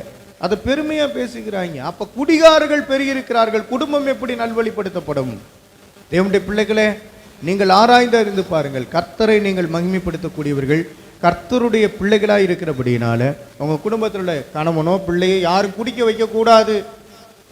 நீங்கள் குடிக்க வைக்கிறது கிடையாது, மற்றவன் குடிக்க வைக்கிறான், அவனையும் கர்த்தருக்குள்ளாக திருத்த வேண்டியது உங்களுடைய கடமையாக இருக்கிறது. உங்கள் பிள்ளை யார் கெடுக்கிறானோ அவங்கிட்ட ஆண்டவரை பற்றி பேசுங்க. அல்லேலூயா. எனவே மனைவியே, கணவன் உன் தலைவனாக இருக்கிறான், கிறிஸ்து சபையுடைய தலைவனாக இருக்கிறார். தலைகளுக்கு கீழ்ப்படியணும். அல்லேலூயா. இன்னைக்கு இருக்கிற வாழ்வு பிள்ளைகளுக்கு என்ன புரியல அப்படின்னா, பெரியவங்களுக்கு கீழ்ப்படியணும் அப்படிங்கிற காரியமே தெரியல. அன்னைக்கு ஒரு பெரியவங்க உட்காந்துருக்கிறாங்க அப்படின்னு சொன்னால் கொஞ்சம் தாழ்மையாக தான் போவாங்க. இன்னைக்கு அப்படி கிடையாது. என்ன பெருசு அப்படின்ட்டு என்ன பண்ணால் இளவட்டங்கள் போய்கிட்டு இருக்குது. மரியாதை இல்லத்தனமாக என்ன பண்ணால் பேசிக்கிட்டு இருக்காங்க. தகப்பனை கூட என்ன பண்ணா அப்பான்னு கூப்பிட மாட்டேங்கிற, என்ன அப்போ அப்பு எதையாவது ஒன்று சொல்லி என்ன பண்ணா அந்த தகப்பனை அல்லது தாயை என்ன பண்ண ஒடுக்குறாங்க. உனக்கு என்ன தெரியும்? யார்? தாய் தகப்பனை பார்த்து உனக்கு என்ன தெரியினாலே அங்கே முடிஞ்சு போச்சு. உன் தகப்பன் புத்தியை கேள், உன் தாயின் போதகத்தை தள்ளாதே. யாருக்கு ஐயோ? ஏன் என்னை பெத்தெடுத்த அப்படின்னு சொல்றவங்களுக்கு ஐயோ. பிள்ளைகளுக்கு ஏன் என்னை ஜெனிப்பித்த, ஏன் என்னை பெற்றெடுத்த அப்படின்னு தாய்கிட்ட தகப்பன் கிட்ட கேட்டாலே ஐயோங்கிறார் ஆண்டவர். ஐயோன்னா அழிஞ்சு போயிடுவோன்னு அர்த்தம். அப்ப வாழ்நாள் நீடித்து இருப்பதற்கு உன் தகப்பனை உன் தாயும் கனம் பண்ணணும். அல்லேலூயா சொல்லுங்க. அல்லேலூயா. எங்க வீட்டில் எங்க அம்மா எனக்கு ஏத்துக்கிட்டே வருவாங்க. அதனால அவங்க 2 அடி வாங்குவாங்க. அவனையே பிடிச்சி அடிச்சுக்கிட்டே இருக்கேன், அவன் என்ன தப்பு பண்ணிட்டேன் அப்படின்னு, உனக்கு அடி விடுண்டி அப்படின்னு சொல்லுவாங்க. அப்படி சொல்லும்போது என்ன பண்ணா, அவன் ஒன்றும் தப்பு பண்ணலையா அப்படின்னு சொல்லி எனக்காக ஆதரவாக வரும்போது நான் சொல்லிக்கிட்டே இருக்கேன், நான் அவன் கூட தானே பேசுகிறேன், அவன் கூட தானே என்ன பண்ண கண்டிச்சுக்கிட்டு இருக்கேன், நீ என்ன ஊடால வரணும் 2 அடி தொப்புன்னு விழுவோம்.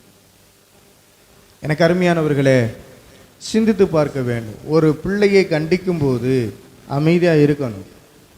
தப்பு பண்ணால் அந்த இடத்துல என்ன பண்ணால் கண்டிக்கும் போது அமைதியாக இருக்கணும். ஒரு வேளை தப்பே பண்ணலையா, அவன் தப்பு பண்ணலை, நீ எதுக்கு அடிச்ச அப்படின்னு அதுக்கப்புறம் நிற்கலாம். அல்லேலூயா சொல்லுங்க. இன்னைக்கு பிரச்சனை எங்கே இருக்குதுன்னா, ஒருவருக்காக ஒருவர் ஏற்றுக்கொள்ளும் போது. அதனால தான் வீட்டில் இருவர் கூடியிருப்பாங்க, ஒருத்தர் எடுத்துக்கொள்ளப்படுவார், ஒருத்தர் கைவிடப்படுவார். எல்லாம் இந்த கணக்கு தான். ஆபேல்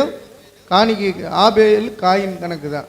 காயின் கைவிடப்பட்டவனாய் மாறி போனான். ஆபேலுடைய ரத்தம் பரிந்து பேசியது, ஆபேலுடைய ரத்தம் கர்த்தர்கிட்ட பேசிட்டது. அதனால தான் ஆபேலை கர்த்தர் எடுத்துக்கொண்டார். ஆமென் சொல்லலாமே.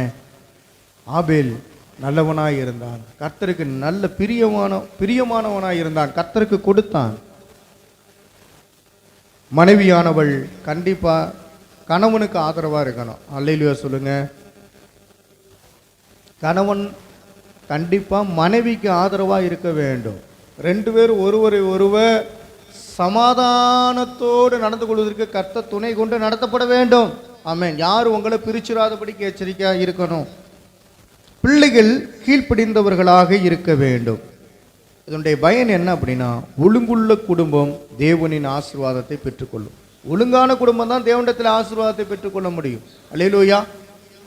ஆமாம், கஞ்சா விற்கிறவன் குடும்பமும் அந்த கோயிலில் என்ன பண்ணால் வியாழக்கிழமை சாப்பாடுக்கு என்ன பண்ணால் காசு கொடுக்குது, டொனேஷன் கொடுக்குது.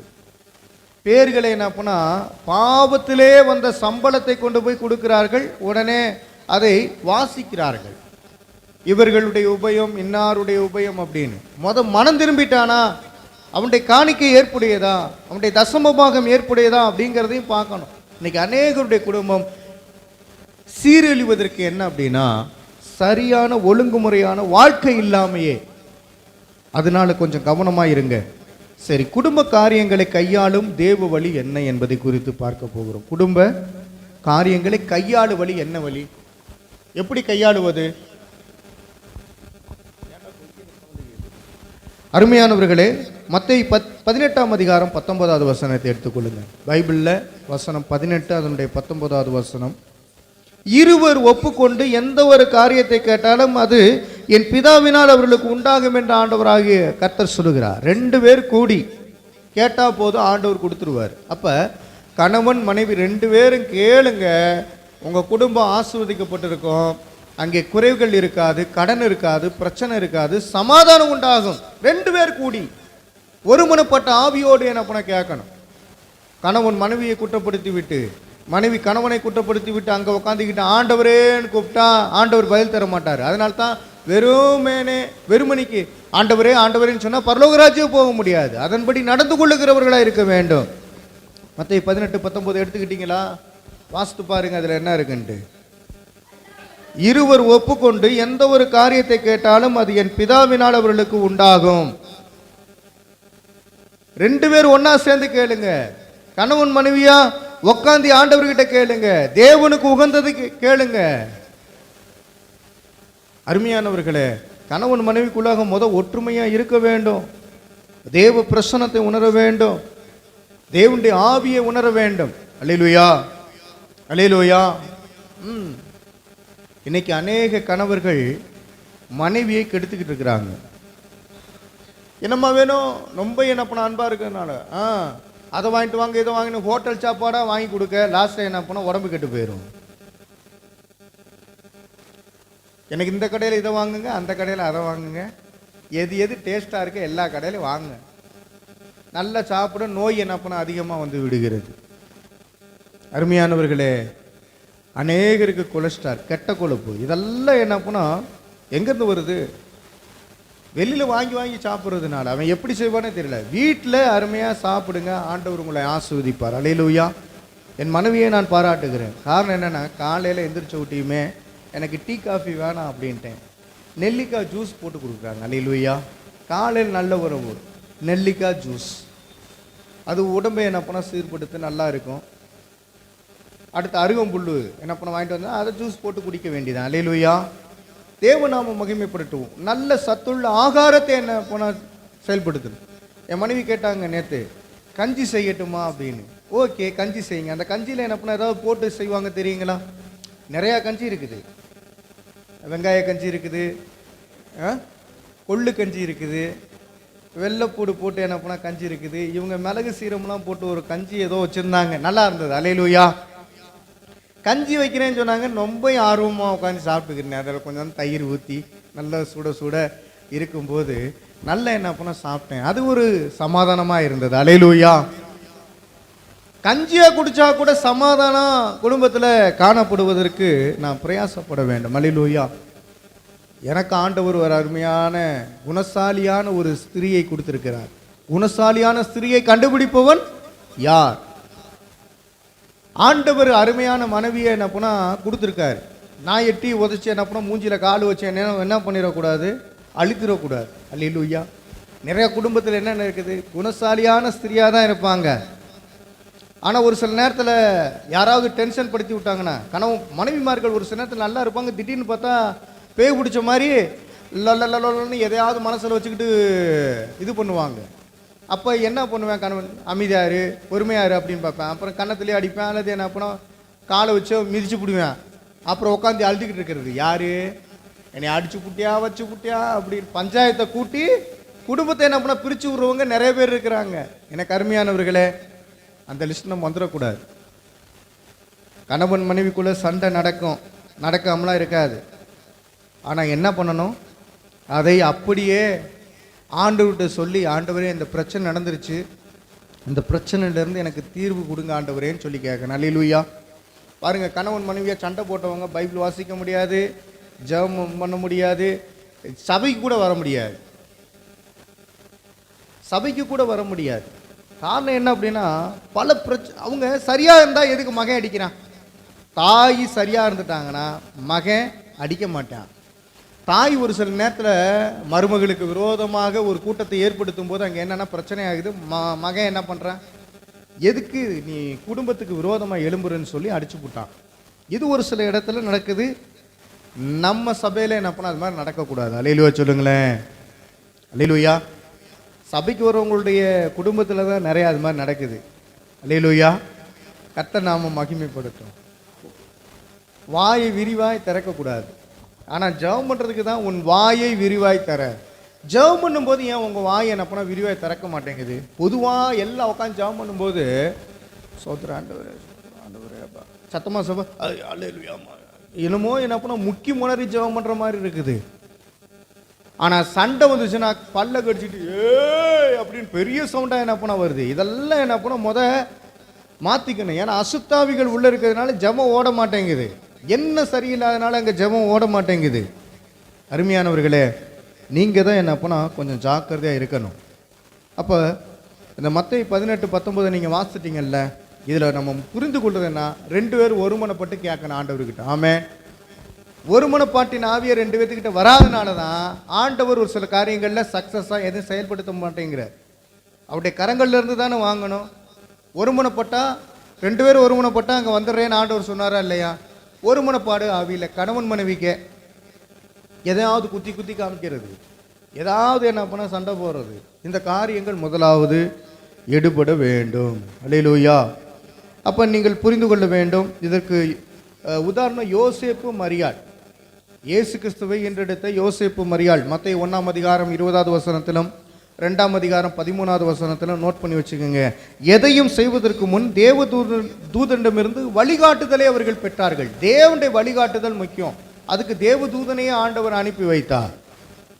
யோசேப்புக்கும் மரியாளுக்கும் ஒத்தாசை தேவைப்படும் போது, பிரச்சனைகளின் நடுவிலே, போராட்டத்தின் நடுவிலே தீர்வு காண்பதற்கு தேவதூதனை அனுப்பி வைத்தார்கள். அல்லேலூயா. பிள்ளையை கொல்ல வரும் பொழுது எகிப்துக்கு போய் என்று எச்சரிப்பை என்ன பண்ணா தூதனான இடத்திலிருந்து கேட்டு அவர்கள் புறப்பட்டு போனார்கள். பாதுகாப்பை கர்த்தர் கொடுத்தார். குடும்பத்திற்கு பாதுகாப்பு கர்த்தர் தான். ஆமென் சொல்லலாமே. யோசேப்புக்கும் மரியாளுக்கும் ஒரு பாதுகாப்பை கொடுத்தார். குழந்தைக்கு ஒரு பாதுகாப்பு. குழந்தையை கொல்ல வந்தவன் தாயும் தகப்பனையும் கொண்டுட்டு போயிடலாம். ஆனால் தேவன் துணையாக இருந்தார். நீங்க எதை செய்தாலும் தேவனுடைய ஆலோசனைப்படி செய்யுங்க. உங்களுக்கு தூதரை கூட ஆண்டவர் அனுப்பி வைப்பார் என்பது நிச்சயம். அருமையானவர்களே, நம்முடைய நடைமுறை வாழ்க்கை பாருங்க. தினமும் குடும்ப ஜெபம் ஜெபிக்கணும். எத்தனை வீட்டில் குடும்ப ஜெபம் இருக்குது? கை தூக்குங்க. குடும்ப ஜெபம். குடும்ப ஜெபம் இல்லாத வீடு நல்லா இல்லை. உட்காந்து Sun TV, Star TV, Vijay TV, இன்னும் என்னென்ன டிவி இருக்குன்னு தெரியல. இதெல்லாம் நான் அப்போ பார்த்தது. எப்போ ரசிக்கப்படுறதுக்கு முன்னாடி. இப்போ டிவியே கிடையாது. எல்லா சேனலும் இருந்தாலும் கூட நம்ம வீட்டில் டிவி கிடையாது, பார்க்கறது கிடையாது. உட்காந்துக்கிட்டு குடும்பத்தை கெடுக்கிறது யார் தெரியுமா? TV channel.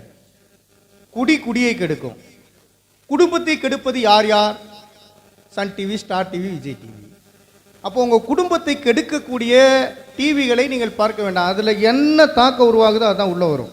அவங்க யாராவது வெட்டுறானா அதே மாதிரி இங்கே வெட்டணும்னு சொல்லி பிள்ளைகளை வெட்டிக்கிட்டு இருக்கிறது. அங்கே என்னென்னா குடும்பத்தில் கண்ணீர் விட்டு அழுவிட்டு இருப்பாங்க. இங்கே உட்காந்து இங்கேயும் சேர்ந்து அழுதுகிட்டு இருக்கிறது. குடும்பத்தையும் அழுவ வச்சுக்கிட்டு இருக்கிறது. இதெல்லாம் இருக்கக்கூடாது. அந்த ஸ்பிரிட் உங்களுக்குள்ளே வந்து விடக்கூடாது. வாரம் ஒரு நாளாவது உட்காந்து வேதத்தை அதிகமாய் தியானம் பண்ணுவதற்கு குடும்பத்தில் ஒரு நாள் ஏறெடுத்துக்கணும். அல்லேலூயா. சபையில் ஜெபிக்கிறது வேற, துதிக்கிறது வேற, பாட்டு பாடுறது வேற. உங்கள் குடும்பத்தில் 2 பேரும் கூடி ஜெபம் பண்ணுறது, இதெல்லாம் பைபிள் வாசிக்கிறதுலாம் ஒரு இது. ஆனால் குடும்பமாக உட்காந்து வேதத்தை தியானம் பண்ணுவது என்பது அதுக்கு ஒரு நேரத்தை ஒதுக்கி 1 மணி நேரம் 2 மணி நேரம் ஒதுக்கணும். ஆராதனை மாதிரி. அல்லேலூயா. அடுத்ததாக முக்கியமான காரியத்துக்கு வரேன். பணத்தை கையாளுவது. இந்த இதில் தாங்க பிரச்சனை. பணத்தை கையாளும் பைபிள் வழிகள் இருக்கிறது. பிரச்சனை எங்க ஆரம்பிக்குது? பணத்தை கையாளாட தெரியாதனால. ஒரு சிலரை பார்த்தீங்கன்னா தாண்டவம் மாடுவாங்க. கையில் 10,000 ரூபா வந்துருச்சா உடனே அக்காவுக்கு போட, அண்ணனுக்கு போட, இங்கே என்ன பண்ண 1000 ரூபாய்க்கு 10,000 ரூபாய்க்கு கொண்டு போய் அவங்களுக்கு கிஃப்டாக கொடுக்கறது. இங்கே என்ன பண்ணால் கிஃப்டாக கொடுக்கறது. லாஸ்ட்டில் 10,000 ரூபாய் தீர்ந்த ஊட்டியும் குடும்பத்தில் சண்டை வந்துடும். எங்கடி 10,000 ரூபா? என்னத்தை நீங்கள் கொடுத்தீங்க? செலவாகி போச்சு. கணக்கு எங்க? கணக்கெல்லாம் சொல்ல முடியாது. இங்கே இதுதான் பிரச்சனையே. கணக்கு சொல்ல முடியாது. கையில் காசு வந்த ஊட்டியும் என்ன பண்ணால் கடைன்னு என்ன பண்ணால் அதை இதையும் செலவு பண்ணுறது. துணி என்ன பண்ண 400 ரூபாய்க்கு இருக்குது, 500 ரூபாய்க்கு இருக்குது. ஆனால் போய் 2700 ரூபா, தப்பு இல்லை, 2700 ரூபா கூட, 15,000 ரூபா, 10,000 ரூபாய்க்கு என்ன பண்ண ட்ரெஸ்ஸை வாங்கிட்டு வந்துடுறது. உடனே வாங்கி என்ன பண்ணால் கணவனுக்கு தெரியாமல் நிறைய பேர் ட்ரெஸ்ஸை வாங்கி வச்சுக்கிட்டு அந்த கடனை அடைக்க முடியாமல் என்ன பண்ண தப்புல போய் விழுந்தவங்க நிறைய பேர், தப்பு பண்ணவங்க நிறைய பேர். ஜாக்கிரதை. குடும்பத்தில் எவ்வளவு பணம் இருக்குதோ அதை வச்சு கையாள தெரிஞ்சிருக்கணும். அல்லேலூயா சொல்லுங்க. கையாள தெரியாத உங்கள் குடும்பத்தில் தான் பிரச்சனை, சண்டை.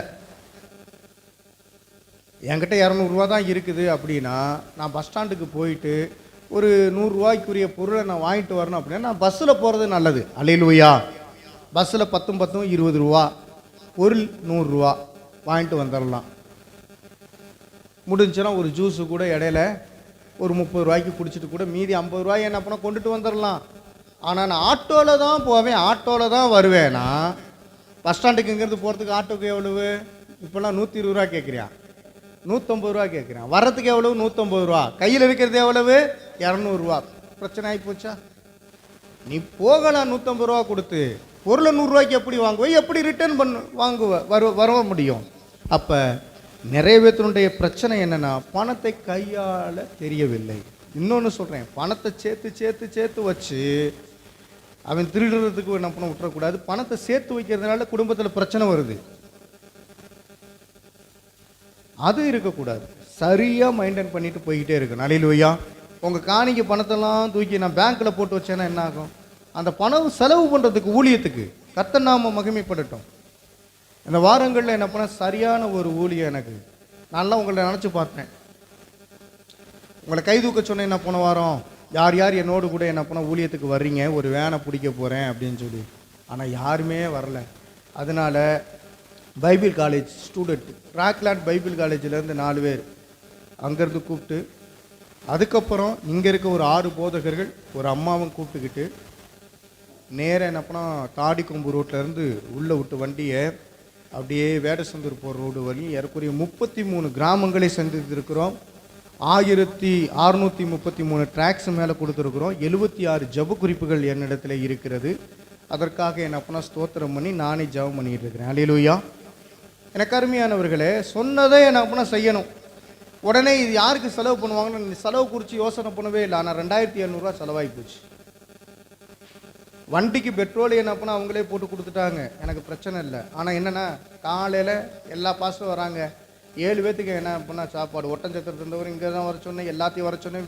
விருதுநகர்லேருந்து வந்தவங்க எல்லாத்துக்கும் காலையில் டிஃபன், மத்தியானம் என்ன பண்ணால் சாப்பாடு மார்க்கெட்டு செஞ்சு தந்தாங்க. நல்ல ஒரு சாப்பாடு, முட்டையெல்லாம் வச்சு எல்லாமே. அதுக்கு ஒரு செலவு. அதுக்கப்புறம் சாயந்தரம் 7:30 மணிக்கு மேலே ஆயிடுச்சு. அப்போ நைட்டு சாப்பாடை என்ன பண்ணால் ஊழியர்களுக்கு மட்டும் வாங்கி கொடுத்து என்ன பண்ண அனுப்பிச்சி விட்டேன். இடையில டீ வடை எல்லாத்துக்கும் யார் வீட்லேயும் போய் நான் நிற்கலை, எனக்கு கொடுங்க அப்படின்னு. அந்த அம்மா கிட்ட என்ன பண்ண போய் 100 தந்துச்சா, 100 தந்தாங்க. சோத்திரம் பண்ணி வாங்கிக்கிட்டேன். அல்லேலூயா சொல்லுங்க. ஏன்னா ஒரு சில நேரத்தில் யாருக்கிட்டடா போய் கேட்கலாம் அப்படின்னு பார்க்கும்போது சரி விசுவாசிக்கிட்ட போய் கேட்போம் அப்படின்னு. அவங்களுடைய சூழ்நிலை என்னன்னு தெரியாது. அவங்ககிட்ட இருக்க அந்த 100 கொடுத்தாங்க, சந்தோஷமாக ஏற்றுக்கிட்டு நம்ம வந்தோம். அல்லேலூயா. இப்போ நல்ல கவனிங்க, ஊழியத்துக்குன்னு நான் கடை வாங்கிடக்கூடாது. அது என்ன பண்ண முக்கியம். ஊழியத்துக்குன்னு நான் கடை, ஆனால் ஊழியத்துக்கு நான் கடை வாங்கியிருக்கேன். அந்த என்னுடைய மனைவி ஆகிய சகோதரியிடத்தில் இன்னும் 1000 நான் கொடுக்கணும். நேற்று ஒரு 1000 நான் கொடுத்தேன். ஒரு சகோதரி நேற்று ஜெபம் பண்ண முட்டி 1000 கொடுத்தாங்க, அது கொடுத்துட்டேன். என்ன 1000 நான் கொடுக்கணும். சும்மா இல்லை, லேஸ்பட்ட ஊழியம் இல்லை. 25 போதர்கள் என்ன பண்ணால் அந்த செவ்வாய்க்கிழமை கூடினாங்க. நல்ல ஒரு மீட்டிங்கு, நல்ல என்ன பண்ணால் ஆகாரம் கொடுத்து அவங்களுக்கு என்ன பண்ணால் போகிறப்ப 200 அது ஒரு ஊழியர் கொடுத்துட்டாரு, எனக்கு பிரச்சனை இல்லை. ஆனால் அதுலேயும் எனக்கு ஒரு 1500 வரலையும் செலவு இருக்குது. இந்த செலவுகள் எல்லாம் என்ன பண்ணால் செய்து நம்ம ஊழியத்தை செய்து கொண்டிருக்கிறோம். அல்லேலூயா. ஸ்பான்சர்டு வருது ரைட்டு, ஆனால் நம்ம யாருக்கிட்டையும் போய் கேட்கறது கிடையாது. அவங்களா தேடி வந்து கொடுத்தா பிரச்சனை கிடையாது. அதை வாங்கிட்டு சந்தோஷமாக ஊழியம் செய்யலாம். நீங்கள் எல்லாம் இன்னும் கொடுக்குறவங்களா இருந்தீங்கன்னா இன்னும் நிறையா என்ன பண்ண செய்யலாம். கொடுக்குற மனசு வேணும், அப்போ தான் சபை வளரும். அல்லேலூயா சொல்லுங்க. ஊழியத்துக்கு வர்ற மனசு இருக்கணும், அப்பதான் சபை வளரணும். ஏன்னா ஜெபிக்கிற பழக்கம் இல்லாதனால கொடுக்கறதுக்கு மனசு இல்லை. ஜெபிக்காததுனால ஆண்டவருடைய அருளை பெற்றுக்கொள்ள முடியவில்லை. கொடுக்கிற மனசு இல்லாதனால ஆண்டவர்கிட்ட என்ன பண்ண இன்னும் தேவனுடைய வரங்களை பெற்றுக்கொள்ள மனசு இல்லை. அதான் என்ன சொல்றேன், நீங்க என் கையிலலாம் கொடுக்க வேணாம், வாங்க என்ன பண்ண ப்ராக்டிக்கலா போங்க, நீங்களே செலவு பண்ணுங்க பார்ப்போம். அருமையானவர்களே, திருப்தியுடன் ஒரு வாழ்க்கை வாழ்வதற்காக தான் நாம் அழைக்கப்பட்டிருக்கிறோம். 1 தீமோத்தேயு 6ஆம் அதிகாரம் 10வது வசனம் சொல்கிறது, பணத்தின் மீது ஆசை எல்லா தீமைக்கும் வேறாய் இருக்கிறது. பண ஆசை எல்லா தீமைக்கும் எப்படி இருக்குது? வேறா இருக்குது. உடனே இந்த பாஸ்டர் என்ன பண்ண ஊழியம் செய்கிறேன்னு பணம் கேட்குறாரு, இவர் பெரிய பண ஆசை உள்ளவர் அப்படின்னு நீங்கள் நினைக்கிறீங்களா? பண ஆசை எல்லாத்துக்கும் இருக்கும், ஆனால் பண ஆசையே உள்ளே வந்துருச்சுன்னா தீமையாய் போயிடும். எப்போ பார்த்தாலும் பணத்தை குறித்து கணக்கு போட்டுக்கிட்டு பணத்தையே நோக்கி பார்த்துக்கிட்டு இருந்தோம்னா அதுதான் பிசாசு உள்ளே பிடிக்கிற காரியமாக இருக்கும். ஊழியத்துக்கு பணம் தேவை, ஆனால் ஊழியத்துக்கு பணம் தேவை பணம் தேவை பணம் தேவைன்னு சொல்லிக்கிட்டு எல்லா பேத்துக்கிட்டே போனால் குடைச்சலை கொடுத்துக்கிறதா அந்த ஊழியம் விளங்காமல் போயிடும். அருமையானவர்களே, தேவனை சார்ந்து வாழுகிற ஒரு வாழ்க்கை. நீங்களே என்னன்னா தேவனை சார்ந்து வாழுங்க. குடும்ப முடிவுகளை ஜெபத்துடன் எடுக்க வேண்டும். இந்த வசனம் என்ன சொல்லுகிறது? 1 தீமோத்தேயு 6:10 பார்க்கும் பொழுது, பண ஆசை எல்லா தீமைக்கும் வேறாக இருக்கிறது. பணத்தின் மீது ஆசை வைக்காதே, அதுதான் எல்லா தீமைக்கும் வேறாக இருக்கிறது. நீதிமொழிகள் 3ஆம் அதிகாரம் 9வது வசனத்துல நீங்க தேவனை முன்னிலைப்படுத்த வேண்டும். பணத்தை கையாளும் அந்த பைபிள் வழிகள் நமக்கு கூறப்பட்டிருக்கிறது. உன் செல்வத்தினாலும் உன் முதற் பலன்களினாலும் கர்த்தருக்கு கௌரவம் கொடு. கர்த்தரை நீ கௌரவப்படுத்தணும். அல்லேலூயா, தேவநாமத்துக்கு மகிமை உண்டாகட்டும். நீதிமொழிகள் 3ஆம் அதிகாரம் அதனுடைய 9வது வசனத்தை நீங்கள் எடுத்துக்கொள்ளுங்கள். அதை இப்பொழுது நாம் வாசிக்க போகிறோம். உன் செல்வத்தில் உன்னுடைய பணத்தில் நீ கர்த்தருக்கு கரெக்டாயிரு. இன்னைக்கு கர்த்தருக்குன்னு செல்வத்தை என்ன பண்ணா கொடுக்கறது கிடையாது. உன்னுடைய பொருளினாலே ஆண்டவருக்கு கொடுக்காதனால ஆசீர்வாதம் வீட்டை தங்கலை. ஆண்டவருக்கு கௌரவம் கொடு, கௌரவப்படுத்து. வாசிக்கலாமா? நீதிமொழிகள் 3:9. உன் பொருளாலும் உன் எல்லா விளைவின் முதற் பலனாலும் கர்த்தரை கனம் பண்ணு. கர்த்தரை கனப்படுத்துறது எப்படி தெரியுமா? குடும்பத்தில் ஆசீர்வாதம் இருந்துச்சுன்னா அதை கர்த்தர்கிட்ட கொண்டு வா. அந்த ஆசீர்வாதத்தை கொடுத்ததே கர்த்தர்னு புரிந்து கொள்ள வேண்டும். நான் எதுவும் தரமாட்டேன், எனக்கே பல பிரச்சனை, டெத்துக்கு 10,000 ரூபா செலவாகி போச்சு, அந்த கல்யாணத்துக்கு போனேன் 20,000 ரூபா செலவாகி போச்சு, மருத்துவமனைக்கு போனேன் அங்கே 10,000 ரூபா செலவு, அப்படி தான் போகும். கர்த்தருக்கு கொடுக்காதபடி எந்த சபைக்கு வரீங்களோ அந்த சபையில் நீங்கள் கொடுக்க பழகுங்க. நிறைய பேர் எல்லா பேத்துக்கும் 100 ரூபா, இந்த போதற்கு 100 ரூபா, அந்த ஊழியத்துக்கு 200 ரூபா, இந்த ஊழியத்துக்கு 300 ரூபா, அந்த ஊழியத்துக்கு 500 ரூபா. லாஸ்ட்டில் சபையை என்ன பண்ண நடத்துகிற உங்களுக்கு ஏதாவது நல்லது கெட்டதுன்னா நான் தான் பார்க்க முடியும். அல்லேலூயா சொல்லுங்களேன். நான் வருவேனா வரமாட்டேனா? முழு நேரம் ஊழியத்தில் இருக்கேன், கண்டிப்பாக ஒரு ஃபோன் போட்டால் வந்து நிற்பேன். அல்லேலூயா சொல்லுங்க. முன்னுக்கு நான் வேலை பார்த்துக்கிருந்தேன் ஒரு இடத்துல.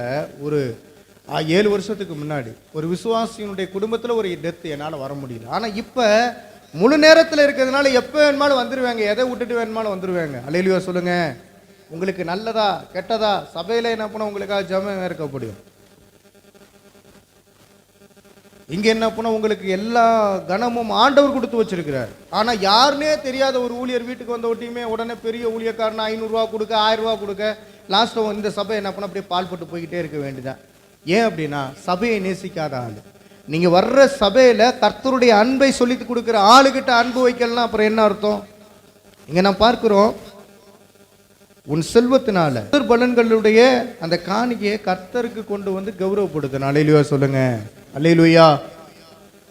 நீங்க செய்கிற காரியம் எப்படி இருக்குதுன்னு பாருங்க. கர்த்தருக்கு கொடுக்கலன்னா ஆசீர்வாதம் தங்காது. நான் இந்த வரையிலையும் கர்த்தருக்கு கொடுத்துக்கிட்டு இருக்கிறேங்க, என்னால் முடிஞ்ச அளவுக்கு. நானும் சொல்றேன், உங்க திராணிக்கு மேலாக நீங்க கடன் வாங்கி கொடுக்கணும் அவசியம் இல்லை. வீட்டில் வச்சுக்கிட்டே கிடந்துக்கிட்டே என்ன பண்ண கொடுக்காம இருக்கிறது பெரிய பாவம். தசம பாகம் நன்றி கொடைகள் ஆசீர்வாதத்திற்கான கதவுகளாக இருக்கிறது. தசம பாகம் செலுத்துறது உங்களுடைய ஆசீர்வாதத்திற்குரிய கதவாக இருக்கிறது.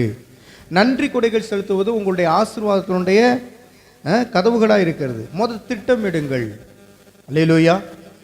திட்டமிட்டு செயல்படணும், திட்டமிட்டு செயல்பட வேண்டும். எப்படி? லூக்கா 14ஆம் அதிகாரம் 28வது வசனத்தில் இருக்கு. எந்த ஒரு கட்டிடத்தையும் கட்ட நினைக்கும் ஒருவர் முதலில் அமர்ந்து அதன் செலவை கணக்கிடுவான். குடும்பம் மற்றும் பணம் இதன் விவேகத்தை கற்றுக்கொள்ள வேண்டும். குடும்பம் விவேகத்துடன் செயல்பட வேண்டும், கர்த்தருக்காக ஏதாவது செயல்படுத்த வேண்டும். வாசிக்கலாம் லூக்கா 14 அதனுடைய 28வது வசனத்தை. உங்களில் ஒருவன் ஒரு கோபுரத்தை கட்ட மனதாய் இருந்து அஸ்திபாரம் போட்ட பின்பு முடிக்க திராணி இல்லாமல் போனால் பார்க்கிறவர்கள் எல்லாரும் இந்த மனுஷன் கட்டத் தொடங்கி முடிக்க திராணி இல்லாமல் போனான் என்று சொல்லி தன்னை பரியாசம் பண்ணாதபடிக்கு அதை கட்டி தீர்க்கிறதற்கு தனக்கு நிர்வாகம் உண்டோ இல்லையோ என்று முன்பு அவன் உட்கார்ந்து செல்லுஞ்செலவை கணக்கு பாராமல் இருப்பானோ. அல்லேலூயா. ஒரு கட்டடத்தை கட்டுறவன் பாதியிலேயே நிப்பாட்டிட்டு பணம் இல்லைன்னு சொன்னான்னா ஊர் மக்கள் எல்லாரும் அவனை காரி துப்போம். அப்போ முன்கூட்டியே எவ்வளவு செலவாகும் ஒரு கட்டடத்தை கட்டி முடிக்கிறதுக்கு, நான் முழுசாக கட்டி முடிச்சிருவேனா அப்படின்னு திட்டமிடுகிற ஒரு காரியம் வேணும். சபை விசுவாசியே, எதை தொட்டாலும் கட்டடத்தில் கேட்டு செய்யுங்க. உங்ககிட்ட இருக்க பணத்தை கொண்டு என்ன பண்ண செயல்படுங்க. நிறைய ஆசைகளை உருவாக்கி கொண்டு அதன்படி செய்யாதிருப்பீர்களாக. அல்லேலூயா. அதனால் நீங்கள் புரிந்து கொள்ள வேண்டிய முக்கியமான காரியம், உங்கள் ஆசையெல்லாம் நான் செய்வேன் அப்படின்னு செய்யாதீங்க. எனக்கு என்ன தெரியுமா, இந்த இடத்த விட்டு ஒரு பெரிய சபையை கட்டணும்னு ஆசை, பணம் இல்லை அதனால் உக்காந்துட்டேன். பணம் இருந்தால் கட்ட போகிறோம். அல்லேலூயா சொல்லுங்கள். ஆண்டவர் தந்தால் கட்ட போகிறோம். அதுக்கு ஆண்டவர் எப்படி தரணும்னு உங்கள் மூலியம் தான் தரணும். அப்போ என்கிட்ட இல்லை இல்லைன்னா என்கிட்ட இல்லை, 2 பேர்த்துக்கிட்ட இல்லை, ஆண்டவர்கிட்ட இருந்து எதுவுமே பெற்றுக்கொள்ள முடியலன்னா அங்கே 0 தான். இப்போ நீங்கள் எப்படிப்பட்ட வாழ்க்கை வாழுகிறீர்கள்? எல்லாருமே சொந்த வீட்டில் இருக்கீங்க. அல்லேலூயா சொல்லுங்கள். உங்கள் ஒரு ஆள் வாடகை வீட்டில் இருந்தாங்க, அவங்களும் சொந்த வீட்டுக்கு போயாச்சுங்க. எல்லாருமே சொந்த வீட்டில் இருக்கிறீங்க. இன்னும் உங்களுக்கு ஏன் கவலை? எல்லா பேருமே நல்லா சாப்பிட்றீங்க. ஒரு நாள் நான் பட்டினியாக கிடக்கிறேன், எனக்கு காசு எதுவுமே இல்லை அப்படின்னு சொல்கிறதுக்கு ஏதாவது இருக்கா? அப்படி கிடையாது. எல்லாம் நல்லா சாப்பிட்றீங்க, நல்ல விதவிதமாக ட்ரெஸ்ஸுகளை உடுத்து வைக்கிறீங்க. அப்புறம் ஏங்க கவலை? எதில் கவலை? கவலை என்பது ஆசையினாலே வரக்கூடியது. அருமையானவர்களே, ஒரு காரியத்தை செயல்படுத்தும் போது கர்த்தரிடத்தில் கேளுங்க. உங்ககிட்ட என்ன திராணி இருக்கோ அதன்படி செய்யுங்க. திராணிக்கு மேலாக சோதிக்கப்பட விட மாட்டார். அது ஊழியம் செய்யும் போது உங்கள் திராணியை கொண்டு என்ன பண்ண செய்யுங்க. போயிட்டு மீட்ரு வட்டி, கந்து வட்டி இதெல்லாம் வாங்கக்கூடாது. எவ்வளோ வேணுமானு கொடுங்க, நான் என்ன பண்ண கட்டிடுறேங்க அப்படின்னு சொல்லி வாங்கிக்கிட்டு கட்ட முடியாமல் போனவங்க நிறைய பேர். உங்கள் குடும்பத்தில் பிரச்சனைகளுக்கு என்ன வழினா கடை வாங்கிறது. அது இந்த கடை வாங்கிறத விட்டுருங்க.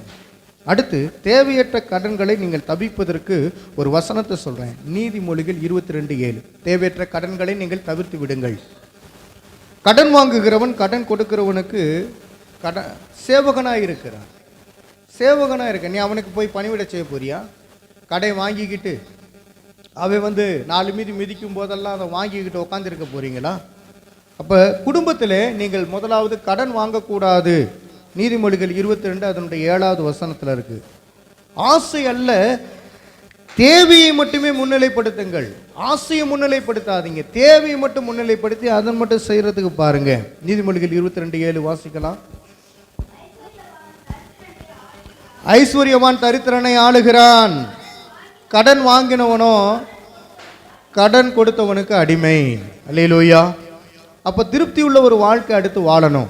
1 தீமோத்தேயு 6:7-8 வசனங்களில் வாசிக்கும் போது, எதையும் இந்த உலகத்தில் கொண்டு வருவதும் இல்லை, எதையும் எடுத்து செல்லவும் மாட்டோம். அப்போ எதையுமே இந்த பூமிக்கு கொண்டு வர மாட்டோம், எதையும் எடுத்து செல்ல மாட்டோம். ஆனால் என்னன்னா சொத்து மேலே ஆசை வச்சு இன்னைக்கு சண்டை அதிகம், சொத்து சண்டை. இது மாறணும். உதாரணம் ஆதியாகமம் 41 இருக்குது. யோசேப்பு குறித்து நீங்கள் பார்க்கும்போது 7 நல்ல ஆண்டுகளில் சேமித்து வைத்ததால் பஞ்சத்தில் குடும்பம் காப்பாற்றப்பட்டது. 7 ஆண்டுகளில் நல்ல என்ன பண்ண சேமித்து வச்சாரு.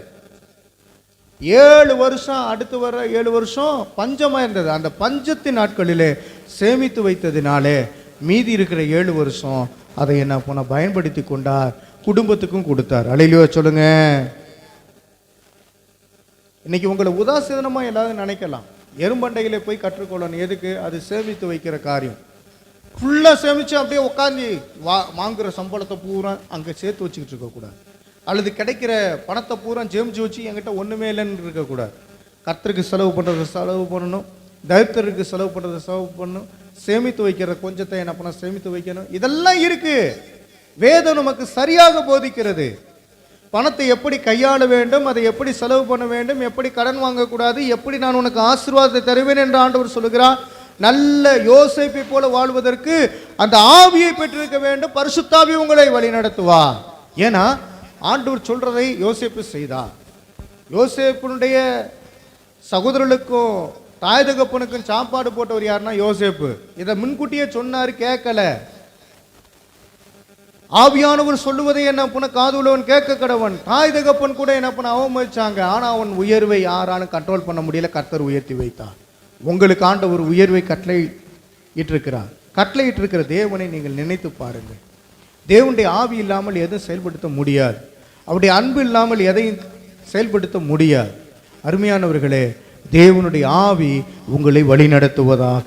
ஏன் என்று சொன்னால், யோசேப்பு நீதிமானாக இருந்தான், கர்த்தருக்கு பயந்தவனாக இருந்தான், கர்த்தர் சொல்றதை கேட்கிறவனாக இருந்தான். நீங்கள் அப்படி வாழ்ந்தா நல்லா இருப்பீங்க. நானும் அப்படிதான் இருக்கிறேன். அல்லேலூயா. அடுத்து, குடும்பத்துக்கு தேவையானது மன்னிப்பு மற்றும் அன்பு. நேற்று கூட ஐயா என்ன பண்ணா பேசினார், சொன்னார். சம்மதி கூட என்ன பண்ணா, நான் இப்போ பேச ஆரம்பிச்சிருக்கேங்க. ஒரு சில ஆண்டுகள் என்ன பண்ணா, ஒரு சில காரணங்களுக்காக பேசாமல் இருக்கும்போது அவரே வந்து என்ன பண்ணா பேசினாரு. எனக்கு சந்தோஷமா இருந்தது. பேச ஆரம்பிச்சிட வேண்டியதான். அல்லேலூயா. பேச ஆரம்பிச்சிட வேண்டியதான். எத்தனை நாள் என்ன பண்ணா அப்படியே வச்சுக்கிட்டே இருப்பீங்க? அருமையானவர்களே, உங்கள் சொந்த பந்தங்களை விட்டு கொடுத்துறாதீங்க. அவங்களுக்கு ஆண்டவரை பற்றி சொல்லுங்க. நழுவி போனாங்களோ அவங்கள விட்டுறாதீங்க. அல்லேலூயா சொல்லலாமே. நீங்கள் பேச வேண்டியது உங்களுடைய கடமை. ஆண்டவரை பற்றி என்ன பண்ண சொல்லுவது உங்களுடைய கடமை. அவங்க எதிர்த்து நிற்கிறாங்களா, கொஞ்சம் மௌனமாக இருந்து நல்லதை மட்டும் சொல்லிட்டு என்ன பண்ணா நலம் விசாரித்துட்டு போய்கிட்டே இருக்கணும். ஆமேன்னு சொல்லலாம். உங்களுக்கு திருப்தி உள்ள ஒரு வாழ்க்கை இருக்கிறதா? திருப்தி உள்ள ஒரு வாழ்க்கை கிறிஸ்துவின் மூலமாக தான் உண்டாகிறது என்று உங்களுக்கு தெரியுமா? எல்லாரையும் மன்னித்து விட்டீர்களா? நாத்தனாவை மன்னிக்கிறது இல்லை, குழந்தையாவை மன்னிக்கிறது இல்லை. இன்னைக்கு பாருங்க, எங்க பார்த்தாலும் என்ன பண்ண பிரச்சனைகள். இன்னைக்கு இருக்கிற உலகத்துல எங்க பார்த்தாலும் பிரச்சனையா.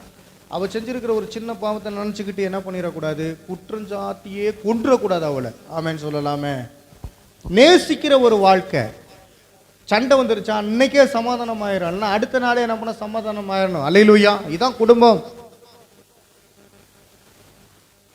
கொலோசியர் 3:13 எடுத்துக்கொள்ளுங்க. ஒருவருக்கொருவர் பொறுத்து ஒருவருக்கொருவர் மன்னித்துக் கொள்ளுங்கள். இதுதான் என்ன பண்ண வாழ்க்கை. நிறைய பேருடைய வாழ்க்கை எப்படி இருக்கு தெரியுமா? மன்னிக்காத சுபாவம். 10 வருஷத்துக்கு முன்னாடி நடந்ததை சுட்டி காமிப்பாங்க, முடிச்சு போனதை சுட்டி காமிச்சு குடும்பத்தை கெடுத்துடக்கூடாது. எனக்கு அருமையானவர்களை, யார் குடும்பத்தையும் யாரும் கெடுக்கக்கூடாது. இதுதான் என்ன பண்ண உண்மை. அல்லேலூயா. தேவநாம மகிமைப்படட்டும். வாசிக்கலாமா? கொலோசியர் 3:13 நீங்கள் வாசிக்கும்படி கேட்டுக்கொள்கிறேன். ஒருவரை ஒருவர் தாங்கி ஒருவர் பேரில் ஒருவருக்கு குறைபாடு உண்டானால் கிறிஸ்து உங்களுக்கு மன்னித்தது போல ஒருவருக்கொருவர் மன்னியுங்கள். ஒருவருக்கு ஒருவர் குறைபாடு உண்டானால் கிறிஸ்து உங்களுக்கு மன்னித்தது போல நீங்க மன்னிக்கணும். அல்லேலூயா. எனக்கு அருமையானவர்களே, இந்த ஆண்களை பற்றி பார்க்கும் பொழுது, ஆண்கள்லாம் எப்படின்னா நண்பர்களோடு ஃப்ரெண்ட்ஷிப் வச்சுருப்பாங்க, அதோட அங்கிட்டு முடியும். குடும்பத்தோடு என்ன பண்ண நட்பு வச்சுருப்பாங்க, அதில் வந்து நண்பர்களை கோர்க்க மாட்டாங்க. ஒரு சிலர் நான் சொல்கிறேன். அதே போல் தனித்தனியாக என்ன பண்ண அவர்கள் வேலை செய்கிற இடத்துல வேலை செய்கிறவர்களோடு பழகுவாங்க, அங்கே மற்றவங்களை என்ன பண்ண கோர்த்து விட மாட்டாங்க. இப்படி இருப்பாங்க. ஆனால் பெண்களை பொறுத்தவரை எப்படி தெரியுமா?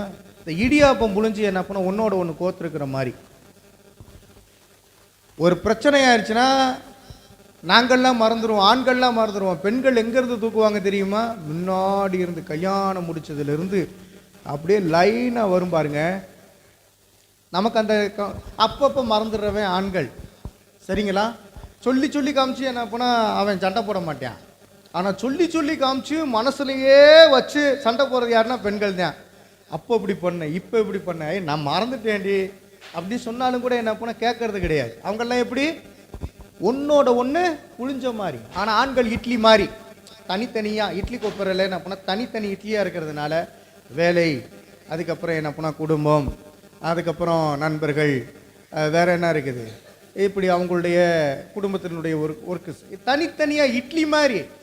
ஆனால் புழிஞ்சி எடுத்த இடியாப்பம் மாதிரி ஒன்னோட ஒன்று வலைப்பின்னலை போல அங்கே கோர்த்து பயங்கரமாக என்ன பண்ணால் சண்டைக்கு வரும்போது ஆம்பளைக்கு தோத்தே போயிடணும். ஏன்னா அவங்களுக்கு அப்படி பேச தெரியாது.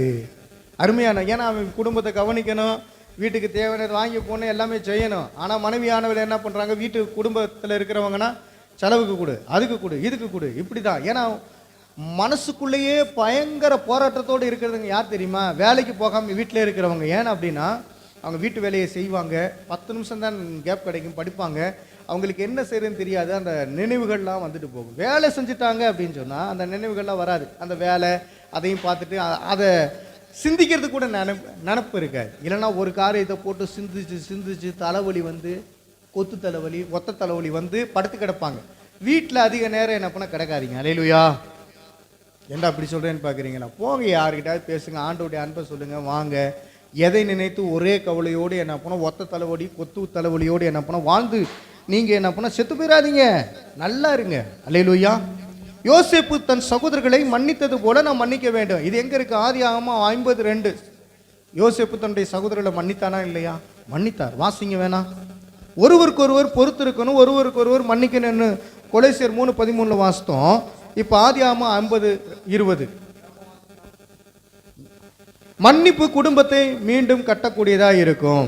மன்னிப்பு குடும்பத்தை மீண்டும் கட்டக்கூடும். நீங்கள் எனக்கு தீமை செய்ய நினைத்தீர்கள், தேவனோ இப்பொழுது நடந்து வருகிறபடியே வெகு ஜனங்களை உயிரோடே காக்கும்படிக்கு அதை நன்மையாக முடிய பண்ணினார். யோசேப்பு சொல்றாரு தன்னுடைய சகோதரரை பார்த்து, எனக்கு நிறைய தீமை பண்ணிட்டீங்க, ஆனா தேவன் எனக்கு என்ன பண்றாரு? நன்மையை மட்டும் செய்கிறாரு. அந்த நன்மை கொடுத்த தேவனுக்கு நன்றி. அல்லேலூயா. தீமை செய்த சகோதரர்களையும் நேசித்தவர் யாருன்னா அந்த யோசேப்பு. ஏன்னா தேவன் நன்மையை செய்திருக்கிறார். அந்த நன்மையை அனுபவித்த யோசேப்பு நன்மையை விதைத்தா. நீங்க தீமையை விதைக்கிறீங்களா, நன்மையை விதைக்கிறீங்களா? ஒரு சில வார்த்தையெல்லாம் பார்த்தீங்கன்னா சக்கரை கட்டி போல இருக்கு, ஆனா வார்த்தை விகற்பமாக வரும். நல்லா இருக்கிற மாதிரி தோணும், ஆனால் கொக்கி போட்டு பேசுவாங்க, அல்லது யாராவது இருதயத்தை குத்தி கிழிக்கிற மாதிரியே பேசுவாங்க. அருமையானவர்களே, அப்படி நம்ம யாரையும் பேசிவிடக்கூடாது. சரி, இப்போ ஃபைனலாக குடும்பத்தை ஆசீர்வதிக்கும் தேவனை குறித்து நாம் பார்க்க போகிறோம். சங்கீதம் 128 1-4 முடிய உள்ள வசனங்களை வாசிக்கும் போது, கர்த்தருக்கு பயப்படும் பயம் வேண்டும், கர்த்தருக்கு பயப்படும் ஒருவன் ஆசீர்வதிக்கப்படுவான் என்பதை புரிந்து கொள்ள முடியும். இந்த சங்கீதம் 128 குடும்பத்துக்குரிய சங்கீதம். கர்த்தருக்கு பயப்படுகிறவன் எப்படியெல்லாம் ஆசீர்வதிக்கப்படுவான் என்பதை இந்த சங்கீதத்திலே நாம் வாசிக்க முடியும். கர்த்தருக்கு பயப்படா ஆசீர்வாதம் வந்து. கர்த்தருக்கு பயப்படுறீங்களா? குடும்பமா பயப்படுறீங்களா? தேவனுக்கு உகந்ததை செய்கிறீங்களா? அப்போ அந்த ஆசீர்வாதத்தில் என்னன்னா, உன் உழைப்பிலே ஆசீர்வாதம். என்ன சொல்லுங்க? என் உழைப்பிலே ஆசீர்வாதம். அல்லேலூயா. 2வது பாயிண்ட், உன் மனைவி திராட்சை தோட்டத்தை போல பயனுள்ளவளாக இருப்பாள். எப்பயுமே கர்த்தருக்கு பயப்படுறதுனால திராட்சை தோட்டத்தை போல இருப்பாள். இந்த கணவன்மார்கள் என்ன பண்ண கம்மி தான். மனைவி எப்படி இருப்பாளா? திராட்சை தோட்டத்தை போல இருப்பாள். 3வது, உன் பிள்ளைகள் ஒலிவ மர கன்றுகளை போல சுற்றிலும் இருப்பார்கள். 4வது, சமாதானம் இருக்கும், செழிப்பு இருக்கும், நீண்ட ஆயுசு இருக்கும். இதுதான் குடும்பத்திற்குரிய ஆசீர்வாதமாக இருக்கிறது. செழிப்பு குடும்பத்திலே வேண்டும், ஆசீர்வாதம் குடும்பத்திலே வேண்டும், சமாதானம் வேண்டும், நீடிய ஆயுள் வேண்டும். அல்லேலூயா. இன்னைக்கு சண்டை வந்த பிறகு நல்லா என்னைக்கு சாவேன்னு தெரியலையே, இவன் குடும்பம் தாங்க முடியலையே அப்படிங்கிறவங்க ஏகப்பட்ட பேர். அப்படி இருந்து விடக்கூடாது. அல்லேலூயா. சரி, நான் ஒரு கேள்வி கேட்குறேன், கரெக்டாக சொல்லுங்க பார்க்கலாம். இது பொதுவான கேள்வி. பெண்கள் பொதுவாகவே எல்லா குடும்பத்திலையும் எல்லா இந்தியாவில் எடுத்துக்கங்க, ஆண்களை பார்த்து திடீர்னு ஒரு கேள்வி கேட்பாங்க. ஆண்களை பார்த்து எல்லா பெண்களும் கேட்குற கேள்வி தான். என்ன கேட்பாங்க? உன்னை கட்டி என்ன பலன் அனுபவிச்சிருக்கேன். கரெக்ட். என் மேலே பாசமே இல்லை, உன்னை கட்டி என்ன அனுபவிச்சிருக்கேன். உன்னைய போய் கல்யாணம் பண்ணதுக்கு, ஆமாம் சும்மா இருந்திருக்கலாம், ரைட். உன்னைய போய் கல்யாணம் பண்ணதுக்கு வேற யாரையாவது கல்யாணம் பண்ணாலும் நான் நல்லா இருந்திருப்பேன். எல்லா பெண்களுடைய வாயிலிருந்து வரக்கூடிய வார்த்தை இதான். உன்னைய கல்யாணம் பண்ணதுக்கு நான் சும்மா கூட இருந்திருப்பேன், நான் நல்லா தான் இருந்தேன். ஏன்னா அம்மா வீட்டில் இருக்கும்போது நல்லா சாப்பிட்டுக்கிட்டு இருப்பாங்க. ஒரு பிள்ளையாகும்போது ஒன்றும் பிரச்சனை இல்லை. 2 பிள்ளையாகும்போது இப்போ நம்ம தான் காலையில் சீக்கிரம் எழுந்திரிக்கணும், சாப்பாடு செய்யணும், அதுக்கு ஆக்கணும், அது ஐயோ அம்மானு கத்தும், அதுக்கு செய்யணும். நைட்டு தூங்கும்போது கற்று அதுக்கு என்ன பண்ண சாப்பாடுக்கு நிம்மதி என்ன பண்ண இழந்து போனது போல இருக்கும். ஆனால் அதான் குடும்பம். அல்லேலூயா. அதெல்லாம் வச்சு எங்கே வைக்கிறது? கணவன்கிட்ட. உன்னைய போய் கல்யாணம் பண்ணதுக்கு. ஏன்னா வீட்டு பொறுப்புகள் அதிகம். வீட்டில் காலை இட்லி சுடுறது இருந்து, இட்லிக்கு மாவு ஆட்டுறதுல இருந்து, தண்ணி என்ன பண்ண பிடிக்கிறதுல இருந்து ஏகப்பட்ட வேலை தான். ஆம்பளையே ஒரு சில நேரத்தில் போயிட்டு வேலையை செஞ்சுட்டு வந்தாலும் பெண்களுடைய வேலைகள் அதிகம்தான். வெங்காயத்தை உரிக்கணும், அதுவே எனக்கு கண்ணீர் அழுதுகிட்டே அழுக. அல்லேலூயா. இதெல்லாம் ஒவ்வொரு நாளும் உரிக்கிறாங்களே ஆண்டவரே அப்படின்னு நம்ம. அப்போ எவ்வளவு வேலை. ஒரே ஒரு நாள் பாத்திரத்தை கழுவிட்டேங்க. ஆமாம், அன்னைக்கு பூரா என்னன்னா உட்காந்து யோசித்தேன், இப்படி டெய்லியும் கழுவிக்கிட்டு இருக்கிறாங்களே அப்படின்னு. அப்போ எவ்வளவு வேலைகள் என்ன பண்ண பெண்களுக்கு இருக்குது. அசால்ட்டாக ஒரு சில ஆண்கள் என்ன சொல்லிடுவாங்க, வீட்டில் சும்மா தானே இருக்க அப்படின்னு சொல்லும்போது அவங்க டென்ஷன் ஆகி என்ன பண்ண கத்த ஆரம்பிச்சிடுறது. அப்போ அந்த வார்த்தையை என்ன பண்ண உபயோகப்படுத்தக்கூடாது. ஆண்களை பொறுத்தவரையும் வீட்டில் சும்மா தானே இருக்க அப்படின்னு என்ன பண்ண சொல்லிட்டோம்னாலே பொசுக்குன்னு அவங்களுக்கு கோவம் வந்துடும். அதே போல் மனைவி கணவனை பார்த்து உன்னையே போய் கல்யாணம் பண்ணதுக்கு அப்படின்னு நினைக்கவே கூடாது. அங்கே பிசாசு கிரியை செய்ய ஆரம்பிச்சிருவான். நீங்கள் இதிலே என்ன பண்ண ஜாக்கிரதையாக இருக்க வேண்டும். அப்போ சமாதான செழிப்பு நீண்ட ஆயுள் எல்லாமே கர்த்தரிடத்திலிருந்து வருகிறது, அதை பெற்றுக்கொள்ள வேண்டும். அதற்கு உதாரணம் யோசேப்பு குடும்பம். நம்ம முதலாக வாசிக்க ஆரம்பித்த வசனம், நான் சொன்ன வசனம் யோசுவா 14ஆம் அதிகாரம், யோசுவா 24ஆம் அதிகாரம் அதனுடைய 15வது வசனம். நாங்கள் கர்த்தருக்கே சேவை செய்வோம், நாங்கள் கர்த்தருக்கே பணிவிடை செய்வோம், நாங்கள் தேவனையே சேவிப்போம் என்ற உறுதி அவர்கள் எடுத்தார்கள். உங்கள் குடும்பத்தில் அப்படி உறுதி இருக்குதா? எங்கெங்க நான் மட்டும் தாங்க ரசிக்கப்பட்டிருக்கேன், என் மனைவி வர மாட்டேங்கிறாங்க, கணவன் மனைவி மாட்டேங்கிறாங்க, மாறி மாறி என்னன்னா இதையே சொல்லி சொல்லி சொல்லி மனசுக்குள்ளே என்ன பண்ண ஒரு பெரிய அழுத்தத்தை வைத்திருக்கிறீர்கள். பெரிய அழுத்தம், அதுவே ஒரு குற்ற உணர்வாக உங்களுக்கு தோணலாம். ஜெயிங்க, கர்த்தருக்கு முன்பாக உட்காந்து ஜெபித்து ஜெயம் எடுங்க. அல்லேலூயா. நான் ஜெபித்தேன், என்னுடைய தகப்பன் ரசிக்கப்பட்டா. நான் என் ஆண்டவருடைய அன்பை என்னுடைய அம்மா ஏற்கனவே அறிந்தவர்கள். ஆனால் நான் கர்த்தருடைய ஊழியக்காரன பிறகு அவங்களும் என்னோடு கூட சேர்ந்து கொண்டார்கள், சகோதரிகள் என்னோடு சேர்ந்து கொண்டார்கள், என்னுடைய அண்ணி கர்த்தருக்குள்ளாக சேர்ந்து கொண்டார்கள், என்னுடைய மனைவியும் கர்த்தருக்குள்ளாக சேர்த்து கொண்டார்கள். அல்லேலூயா. எவ்வளவு கசப்பு வெறுப்பு இருந்தாலும், அது மாமனாராக இருந்தாலும் யாராக இருக்கட்டும், அவங்களையும் நம்ம சேர்த்து வச்சு அழகு தான் பார்க்குறோம். அல்லேலூயா சொல்லலாமே. யார் நம்மளை வெறுத்தாலும் கர்த்தர் நம்மளை வெறுக்க மாட்டார். அதே போல யார் நம்மளை வெறுத்தாலும் இயேசுடைய அன்பு எனக்குள்ள இருக்கிறதுனால நான் யாரையும் வெறுக்க மாட்டேன். அல்லேலூயா. பேச்சு வேணா ஒரு மாதிரி இருக்கலாம், ஆனால் வெறுக்க மாட்டோம். பேச்சு வேணா என்ன பண்ணோம், கொஞ்சம் கடிந்து கொள்ளுதல் மாதிரி இருக்கும், உண்மையிலே கடிந்து கொள்ளுதல் தான், ஆனால் யாரையும் வெறுக்க மாட்டோம். எல்லாருக்கான நம்ம ஜெபம் பண்ணுவோம். அல்லேலூயா சொல்லுங்க. அதனால் நம்ம முக்கியமான காரியம், அவர்கள் தலைமுறை ஆசீர்வதிக்கப்படும். எந்த தலைமுறை? யோசுவாவுடைய தலைமுறை ஆசீர்வதிக்கப்பட்டது. அதே போல உங்களுடைய தலைமுறை ஆசீர்வதிக்கப்படும். ஏன்னா யோசுவாவின் குடும்பம் கர்த்தருக்கு சேவை செய்தது, யோசுவாவின் குடும்பம் கர்த்தரையே நோக்கி பார்த்தது. உங்களுடைய குடும்பம் கர்த்தரை நோக்கி பார்க்கும் பொழுது அங்கே மகிமை, பிரசன்னம் எல்லாமே தங்கும். அல்லேலூயா. நான் எங்கள் அம்மாவும் டான்ஸ் ஆடி இருக்கேன். அல்லேலூயா. குதுகெல்லாம் கொண்டாட்டமே. வயசான காலத்தில் 68 வயசு 69 வயசில் ஆடினாங்க. 73 வயசில் ஆட முடியல. 83 வயசில் என்ன பண்ணால் படுத்துக்கிட்டாங்க.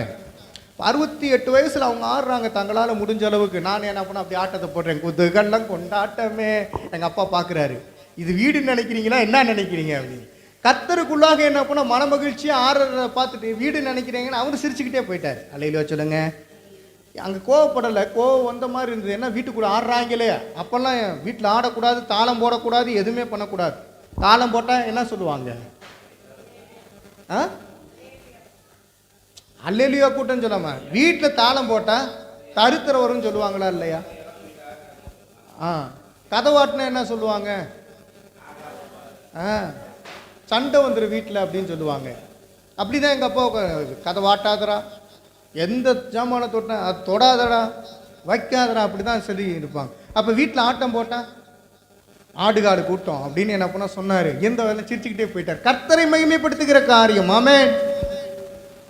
இன்னைக்கு கூத்தாடிகள் நிமித்தமாக நிறைய பேர் ஆடிக்கிட்டு இருக்கிறாங்க சினிமாவை பார்த்து, அது வேற கணக்கு. ஆனால் தாவீதை போல உண்மையுள்ள இருதயத்தோடு குடும்பம் ஆடி மகிழ்ச்சி அடைய வேண்டும் என்பது தேவனுடைய விருப்பமாக இருக்கிறது.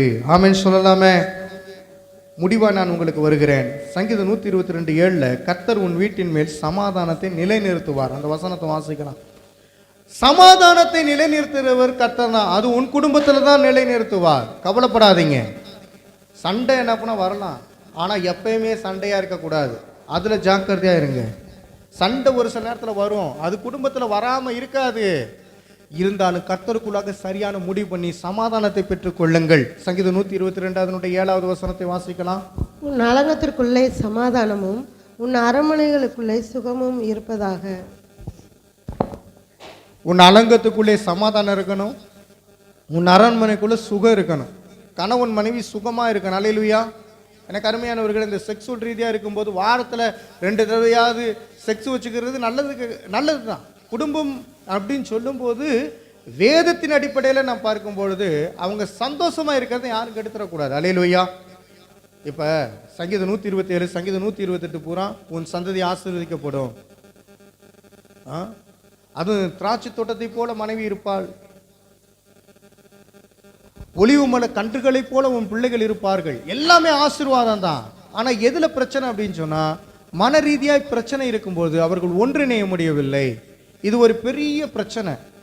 இந்த பிரச்சனையை மாற்றி போடுங்கள், சந்தோஷமாய் அனுபவியுங்கள். கர்த்தர் என்ன பண்ணா நிச்சயமாக பலனை கொடுக்கக்கூடியவராய் இருப்பா. எனக்கு அருமையானவர்களே, நீங்கள் சிந்தித்து பார்க்க வேண்டும். முக்கிய தீர்மானங்கள் 3 இருக்கிறது. முக்கிய தீர்மானங்கள் 3 நீங்க எடுக்க வேண்டியது. 1, எங்கள் குடும்பத்திலே மையம் இயேசுவாக இருக்க வேண்டும். நீங்க ஒவ்வொரு காரியத்தை செயல்படுத்தும் போது, என் குடும்பத்துல எல்லா காரியத்தையும் முடிவு பண்றவர் இயேசு கிறிஸ்து. அல்லேலூயா. இயேசுவே வீட்டின் தலைவர்னு இங்க எழுதி போட்டிருக்கிறோம். 2 வீட்லயும் நீங்க பாத்தீங்கன்னா மேல இருக்கு இயேசுவே வீட்டின். அப்போ உங்க வீட்டுல முடிவு பண்றது யாருன்னா தலைவன் கையில ஒப்பு கொடுத்துடணும். இயேசுவே வீட்டின் தலைவன் கொடுத்துட்டு சுய முடிவே இருக்கக்கூடாது. அதுலதான் பிரச்சனை. கணவன் மனைவி இசைந்து தேவனுக்குள்ளாக முடிவு எடுக்க வேண்டும். அருமையானவர்களை, 2வது, எங்கள் பணம் முடிவுகள் அனைத்தும் ஜெபத்துடன் இருக்க வேண்டும். பணமா அதை கூட ஆண்டவர்கிட்ட சொல்லி என்ன பண்ணா கேட்டு வாங்கி பெற்றுக்கொண்டு செலவு பண்ணணும். எங்களுடைய முடிவுகள் அனைத்தும் எப்படி இருக்கணும்? ஜெபத்துடன் இருக்க வேண்டும். நான் எடுக்கிற முடிவு ஆண்டவரே நீங்க ஆசீர்வதிங்கப்பா. அதே போல 3வது, எங்கள் மனங்களிலே மன்னிப்பு, அன்பு, ஒற்றுமை இருக்க வேண்டும். எங்களுடைய மனங்களில் என்ன இருக்க வேண்டும்? அன்பு இருக்க வேண்டும், மன்னிப்பு இருக்க வேண்டும், ஒற்றுமை இருக்க வேண்டும். ஒரு குடும்பத்துக்கு தேவையானது மன்னிப்பு, ஒரு குடும்பத்துக்கு தேவையானது அன்பு, ஒரு குடும்பத்துக்கு தேவையானது ஒற்றுமை.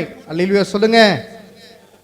முடிவு சொல்லாக நான் உங்களுக்கு சொல்லுகிறேன், குடும்ப பிரச்சனைகளை மாற்ற முடியாத மனிதன் இல்லை, ஆனால் மாற்றமளிக்கும் தேவன் நமக்கு உண்டு. குடும்ப பிரச்சனைகளை நீங்களே சரி செய்து கொள்ளலாம். சரி செய்ய முடியாத பட்சத்தில் தேவன் தான் உங்களுக்கு உதவுவார். அது ஆபிரகாமுடைய குடும்பமாக இருக்கட்டும். லாஸ்ட் என்ன பண்ணா, புதிய ஏற்பாட்டில் அநேக குடும்பத்தில் சமாதானத்தை கொண்டு வந்து சேர்த்தவர் கிறிஸ்து தான். பிரச்சனைகளின் மத்தியிலே நீ யாரை தேடி ஓடுகிறாய்? கோட்டை தேடி ஓட வேணாம், நீதிபரரே இயேசு அவர்கிட்ட போ. பிரச்சனையின் மத்தியிலே நேராக போய் போலீஸ் ஸ்டேஷனுக்கு போறேன் அப்படின்னு போகாத, தேவன் உனக்கு தீர்வாக இருக்கிறார். கணவன் மனைவி என்னைக்கு கோர்ட்டுக்கு போறாங்களோ போலீஸ் ஸ்டேஷனுக்கு போறாங்களோ அதோட அவ்வளவுதான், அந்த ஐக்கியம் ஏற்படாது. தீயினால் சுட்ட புண் உள்ளாரும் ஆறாதே நாவினால் சுட்ட விடு. வார்த்தையிலே கவனம். புருஷனை பார்த்து பெரிய பெரிய கெட்ட வார்த்தையா பேசினா அவன் எப்படி சந்தோஷமா இருக்க முடியும்? அல்லது புருஷன் எப்போதும் பார்த்தா பொண்டாட்டிக்கிட்டே என்ன பண்ண வள்ளு வள்ளுன்னு எரிஞ்சு விழுந்துக்கிட்டே இருந்தா எப்படா ஒரு சாபார்னு என்ன பண்ண உட்காந்து இருப்பான். தேவனுடைய அன்பை பிரசன்னத்தை என்ன பண்ண உணர்ந்து கொள்ளுங்கள். எனக்கு அருமையானவர்களே, நீங்கள் தேவனோடு இருக்கணும். அல்லேலூயா. மனைவி கேட்டா, என்னங்க சொர்க்கத்துல கணவன் மனைவியும் 2 பேரும் சேர்ந்தே வாழ முடியாதாமே, கவலையா இருக்குங்க அப்படின்னு என்ன பண்ணா சொல்லும்போது கணவன் என்ன சொல்லியிருப்பேன்? அதனாலதாண்டி அது சொர்க்கம். கணவன் மனைவி வாழாம அங்க வாழ்றேன் ஆண்டவர், அதுக்கு பேர் தான் சொர்க்கம். பரலோகத்துல கணவன் மனைவியா வாழ முடியுமா? கர்த்தரோடு வாழ முடியுமா? அப்ப இந்த பூமியில இருக்கிற வரலையும் ஆண்டவர் கணவன் மனைவியா வாழ்ந்து அனுபவி, நல்லது கெட்டது எல்லாமே வரும், அதுல என்னை மகிமைப்படுத்தி இவற்றிலிருந்து வெற்றி சிறந்துக்கிட்டு வா அப்படின்னு ஆண்டவர் கொடுத்திருக்கிறார். அதனால தான் குடும்ப வாழ்க்கை. மனிதன் தனிமையா இருப்பது நல்லதல்லன்னு 2 பேர்த்த கொடுத்திருக்காரு. அப்ப 2 பேரும் சேர்ந்து என்னன்னா பரலோகத்தை கட்டணும், பிசாசை கட்டிடக்கூடாது. பிசாசை நிர்மூலமாக்குவதற்கு தான் இந்த குடும்பம். அப்ப இப்படி நல்லது இந்த குடும்பத்திலே செயல்படுத்தும் போது பரலோகத்திலே தனித்தனியா நம்ம பரலோகத்துக்கு போக முடியும். அல்லேலூயா. தேவநாமம் மகிமைப்படட்டும். குடும்பம் கர்த்தருக்குள்ளாக சீர்பட வேண்டும். நீங்க நன்றாக நினைக்க வேண்டும். 8 பேர் என்ன பண்ணா வேலையில் ஏறினாங்கல்ல, அதே போல உன் குடும்பம் நீ ஒரு ஆள் சரி இருந்தா எல்லா குடும்பம் எல்லா பேருமே பரலோகத்துக்கு வந்துருவாங்க. உன் குடும்பத்தில் இருக்கிற அண்ணன் தம்பி அக்கா தங்கச்சி எல்லாருமே உன் நிமித்தமாக, நீ பரிசுத்தமா இருப்பது நிமித்தமாக அவர்களும் பரிசுத்தமாக்கப்படுவார்கள், அவர்களும் பரலோகத்துக்கு வர வேண்டும் என்பது தேவனுடைய நியதியா இருக்கிறது, முறைமையா இருக்கிறது. அல்லேலூயா. மனைவி சொன்னா, என்னங்க உங்க அம்மாவுக்கு சப்பாத்தி பிடிக்கல, இட்லியும் பிடிக்கல, தோசை சுட்டு தரீங்க, தோசையும் பிடிக்கல, உப்புமாவும் பிடிக்கலங்க, எதுவுமே பிடிக்கலங்க உங்க அம்மாவுக்கு. அப்படியா? கணவன் சொல்றேன், ஐயோ அப்புறம் வேற என்ன தாண்டி என்ன அப்பனா செஞ்ச? மனைவி சொல்ற, பேசாம பட்னி போட்டுட்டேன். என்னதான் போட்ட? பட்னி போட்டேன். இன்னைக்கு நிறைய குடும்பத்தில் அப்படிதான். ஒரு சில பெரியவங்களுக்கு வாய் என்ன பண்ண செத்து போய் கிடக்கும், பல்லுகளெல்லாம் அங்கிட்டு போய் இட்லி தோசை என்ன சாப்பிட்றோம் ஒன்றும் விளங்கலை அப்படின்னு விட்டீங்க, ஒன்றுமே விளங்கலையா நீ பட்னியாவே கிட அப்படின்னு ஒரு சில மனைவிகளை என்ன பண்ண விட்டுட்டு போயிடுறாங்க. அந்த பாட்டி அந்த அம்மா என்ன பண்ணுது, பட்னியோடு தான் கிடக்குது. கேள்வி கேட்பார் யாரும் இல்லை, ஏன்னா வீட்டுக்குள்ளே இருக்குது, வெளியே நடக்கிறது யாருக்கும் தெரிய மாட்டேங்குது. இன்றைக்கி ரட்சிக்கப்பட்டேன் என்று சொன்னவங்க கூட ஒரு சில நேரத்தில் சரியாக சாப்பாடு போகிறது கிடையாது. அந்த மாற்றம் உண்டாக வேண்டும். அல்லேலூயா. ஆண்டவர் நாம மகிமைப்பட்டுட்டோம். நிறைய கணவன்கள் மனைவியை என்ன பண்ண போட்டு சித்திரவதைப்படுத்துறது வெளியில் தெரியாமல் இருக்குது. மனைவி அதே போல் என்ன பண்ணுறாங்க, கணவனை சித்திரவதைப்படுத்துறது வெளியில் தெரியாமல் இருக்குது. 4 செவுத்துக்குள்ளே மட்டும் என்னப்பா இருந்தால் போதுன்னு சொல்லிட்டு நறுக்குன்னு பாவத்துக்குள்ளேயே இருக்கிறார்கள். இந்த நிலைமை என்ன பண்ண மாறணும். அல்லேலூயா. கணவன் மனைவி இருவரும் மாறி மாறி ஜெபத்திலே குறைய சொல்லிக்கிட்டு இருக்கக்கூடாது. இதனால் ஜெபம் கெட்டு போயிடும், வாழ்க்கை கெட்டு போயிடும். கணவன் மனைவியை பிரிப்பது சாத்தானுடைய வேலையாக இருக்கிறது. நீங்கள் தயவு கூர்ந்து கர்த்தரை மகிமைப்படுத்துங்க. வீட்டிற்கு ஒரு ஆசீர்வாதம் என்ன அப்படின்னா அற்புதம் என்ற ஆசீர்வாதம். யோசுவா 2ஆம் அதிகாரம் 1லிருந்து 10 வரையிலும் வாசிக்கும் போது அற்புதம் என்ற ஆசீர்வாதம். இயேசு அழைக்கப்பட்டிருந்தார். யோவான் 2:2 நம்ம வாசிக்கிறோம். இயேசு அழைக்கப்பட்டிருந்தார் ஒரு வீட்டுக்குள்ள. அவர் சொன்னபடி கேட்டார்கள் எல்லாரும். யோவான் 2:7-8 நம்ம வாசிக்கும் போது அவர் சொன்னபடியே கேட்டார்கள். இன்னைக்கு குடும்பத்தை குறித்து கர்த்தர் நல்வழிப்படுத்துகிற காரியத்தை சுருக்கமாக நான் உங்களிடத்தில் சொல்லியிருக்கிறேன். ரட்சிப்பு என்ற ஆசீர்வாதம் குடும்பத்தின் மூலமாக வரும். வீட்டிற்கு ஒரு ஆசீர்வாதம் என்ன அப்படின்னா ரட்சிப்பு என்ற ஆசீர்வாதம். நீங்கள் பாவ அறிக்கை இடுங்க, ஆண்டவருக்கு கொடுங்க, ஆண்டவர்களுக்கு கோடா கோடியாக கொடுப்பார். அல்லேலூயா. பாவ அறிக்கை பண்ணியிருக்கீங்களா? பாவ அறிக்கை டெய்லியும் பண்ணுங்க. யோபு தன்னுடைய குடும்பத்தினர் லைனாக நிற்க வச்சு தன்னுடைய பிள்ளைகளுக்காக அவங்க என்ன பாவம் செஞ்சாங்கன்னு தெரியாது, இருந்த போதும் பாவரிக்கை செய்தார். பிள்ளைகளுக்காக ஜெபம் பண்ணுங்க. நைட்டு என்ன பண்ண அவங்க தூங்கும்போது ஒவ்வொரு தலையிலாக கை வச்சு ஜெபம் பண்ணிட்டு 1:30 மணிக்கு 2 மணிக்கு ஆண்டவரை ஆசீர்வதிங்க அப்படின்னு சொல்லிட்டு ஜெபம் பண்ணிட்டு தூங்குனேன். அல்லேலூயா. முந்தா நேற்றுக்கு நைட்டுக்கு ஒரு சின்ன ஒரு கண்ணீர், ஆண்டவரே குடும்ப கர்த்தருக்குள்ளாக நல்லா இருக்கணும் ஆண்டவரே, அந்த கண்ணீர் வரணும். இங்கே என்ன பண்ணால் நம்ம கண்ணீர் வடிக்க முடியல. தனிப்பட்ட ரீதியாக கர்த்தருக்குள்ளாக கண்ணீர் வடித்து கர்த்தருக்குள்ளாக நற்பலனை பெற்றுக்கொள்ள வேண்டும். யார் கண்ணீர் வடித்தது? குடும்பத்திற்காக, பிள்ளைக்காக வேண்டும் என்று சொல்லி அன்னாள் கண்ணீர் வடித்தார். அருமையான ஆண் குழந்தை என்ற சாமுவேல் பிறந்தான். அல்லேலூயா. ஆகார் அழுதாள். அருமையான அந்த குழந்தைக்கு தண்ணீர் ஆண்டவர் துறவை என்ன பண்ண காணும்படி செய்தார். கண்ணீருக்கு தக்க பலன் உண்டு. கண்ணீரோடு விதைக்கிறவர்கள் கம்பீரத்தோடு அறுப்பார்கள். உங்க குடும்பத்திற்காக நீங்கள் அழுது புலம்பி கர்த்தரண்டையிலே வெற்றியை காணும்படியாக நீங்கள் ஒப்பு கொடுங்கள். அபிஷேகம் என்ற ஆசீர்வாதம் இருக்கிறது வீட்டுக்குள்ளாக. அபிஷேகம் என்கிற ஆசீர்வாதம் ஒருமனப்பாட்டின் ஆவியிலே வரும். அப்போஸ்தலர் 2:1 பிரகாரம் ஒருமனப்படுங்க. 120 பேர் மேல் வீட்டறையில தான் கூடியிருந்தாங்க. வீட்டில் கூடும்போது தான் அபிஷேகம் ஆராதனை எல்லாமே. அல்லேலூயா. உங்க வீட்டில் கூடும்போது ஆசீர்வாதம். கர்த்தருக்கு காத்திருந்தால் அபிஷேகம் ஆனல் மூட்டி வரும். அல்லேலூயா. கர்த்தருக்கு காத்திருக்கீங்களா? ரொம்ப நேரம் காத்துருங்க, உங்க குடும்பம் சமாதானமா இருக்கும். லூக்கா 24:49 பிரகாரமும் அப்போஸ்தலர் 1:5 பிரகாரமும் அபிஷேகம் என்ற ஆசீர்வாதம் தங்கும். எல்லாம் என்கிட்ட சொல்லுங்க. வீட்டிற்குள்ளாக அற்புதம் என்ற ஆசீர்வாதம் தங்குவதாக. வீட்டிற்குள்ளாக ரட்சிப்பு என்ற ஆசீர்வாதம் தங்குவதாக. வீட்டிற்குள்ளாக அபிஷேகம் என்ற ஆசீர்வாதம் தங்குவதாக. இப்பொழுது எல்லாம் எழுந்து நிற்போம். எந்திரிச்சு நின்று, இயேசுவே என் வீட்டுக்குள்ளே சமாதானம், சந்தோஷம், ரட்சிப்பு, அபிஷேகம், அற்புதம் எல்லாம் உண்டாகட்டும். நீர் வீட்டை கட்டுகிறவர், நீர் வீட்டை காக்கிறவர், கர்த்தர் வீட்டை கவனிக்கிறவர். இந்த வசனங்களுக்காய் ஸ்தோத்திரம். 2 சாமுவேல் 7:29 சொல்லுகிறது, உமது அடியானின் வீடு என்றென்றைக்கும் ஆசீர்வதிக்கப்பட்டிருக்கும் என்று சொல்லி. எல்லாம் சொல்லுங்க. ஆண்டவரே உமது அடியானின் வீடு என்றென்றைக்கும் ஆசீர்வதிக்கப்பட்டிருப்பதாக கர்த்தர்கிட்ட பேசுங்க. சங்கீதம் 125:2 சொல்லுகிறது, கர்த்தர் தம்முடைய ஜனத்தை சுற்றிலும் இருப்பார், உன் வீட்டை காக்கிறவர் உன்னோடு இருக்கிறார். சகரியா 2:5 சொல்லுகிறது, சுற்றிலும் மதிலாய் இருப்பார், மகிமையுமாய் இருப்பார் என்று வேதவசனம் சொல்லுகிறது. 1 சாமுவேல் 25:28 நிலையான வீடு நமக்கு உண்டு. சங்கீதம் 68:6 நம்ம வாசிக்கும் போது வீடு வாசல் ஏற்படுத்தி கட்டுண்டவர்களை விடுதலையாக்குகிறவர் அவர் தான். உங்களுக்கு வீடு வாசலை ஏற்படுத்தி கட்டுண்டவர்களை விடுதலையாக்குகிறவர் அவர் தான். விடுதலையாக்குகிறவர்கிட்ட உங்களை ஒப்பு கொடுங்க. ஏசாயா 65:21 சொல்லுகிறது, வீடுகளை கட்டி அவைகளில் குடியிருப்பார்கள் என்று. உங்கள் வீட்டுக்குள்ளே ஒரு பெரிய சமாதானம் உண்டாகட்டும், குடும்ப பிரச்சனைகள் மாறட்டும். இயேசுவே உமக்கு ஸ்தோத்திரம். நீ பலங்கொண்டு திடமனதாக இரு, நான் உன்னோடு இருப்பேன் என்று உபாகமம் 31 அதனுடைய 23வது வசனத்தில் நாம் வாசிக்கிறோம். கிறிஸ்துவானவர் நமது பாவங்களுக்காக மரித்தார். 1 கொரிந்தியர் 15:3 பார்க்கும் பொழுது கிறிஸ்துவானவர் நம்முடைய பாவங்களுக்காக மரித்தார். Christ died for our sins according to the scriptures. அருமையானவர்களே, கிறிஸ்துவானவர் நம்முடைய பாவங்களுக்காக மரித்தார். ஏதாவது பாவங்கள் இருக்குமானால் ஆண்டவர்கிட்ட சொல்லுங்க. வீட்டை குறித்து நாம் பார்த்தோம். கர்த்தர் வீட்டை கட்டாராகில் கர்த்தருடைய பிரயாசம் விருதா, கர்த்தர் உன் வீட்டின் மேல் சமாதானத்தை நிலைநிறுத்துவார். சங்கீதம் 122:7 பிரகாரம் சமாதானத்தை நிலைநிறுத்துகிற கர்த்தருக்கு சோதரம். யோசுவாவின் குடும்பத்தை போல உங்களுடைய குடும்பம் ஜெபிக்கிற குடும்பமாய் மாறட்டும். அல்லேலூயா. I will be with you என்று ஆண்டவர் சொல்கிறார். நான் உன்னோடு இருப்பேன். I will be with you. அல்லேலூயா, அல்லேலூயா, அல்லேலூயா. உங்களுடைய வாயை விரிவாய் திறந்து கர்த்தருக்குள்ளாக ஒப்பு கொடுங்க. யாரையும் வெறுக்காதீங்க. உங்களுடைய சம்பதியை வெறுக்காதீங்க.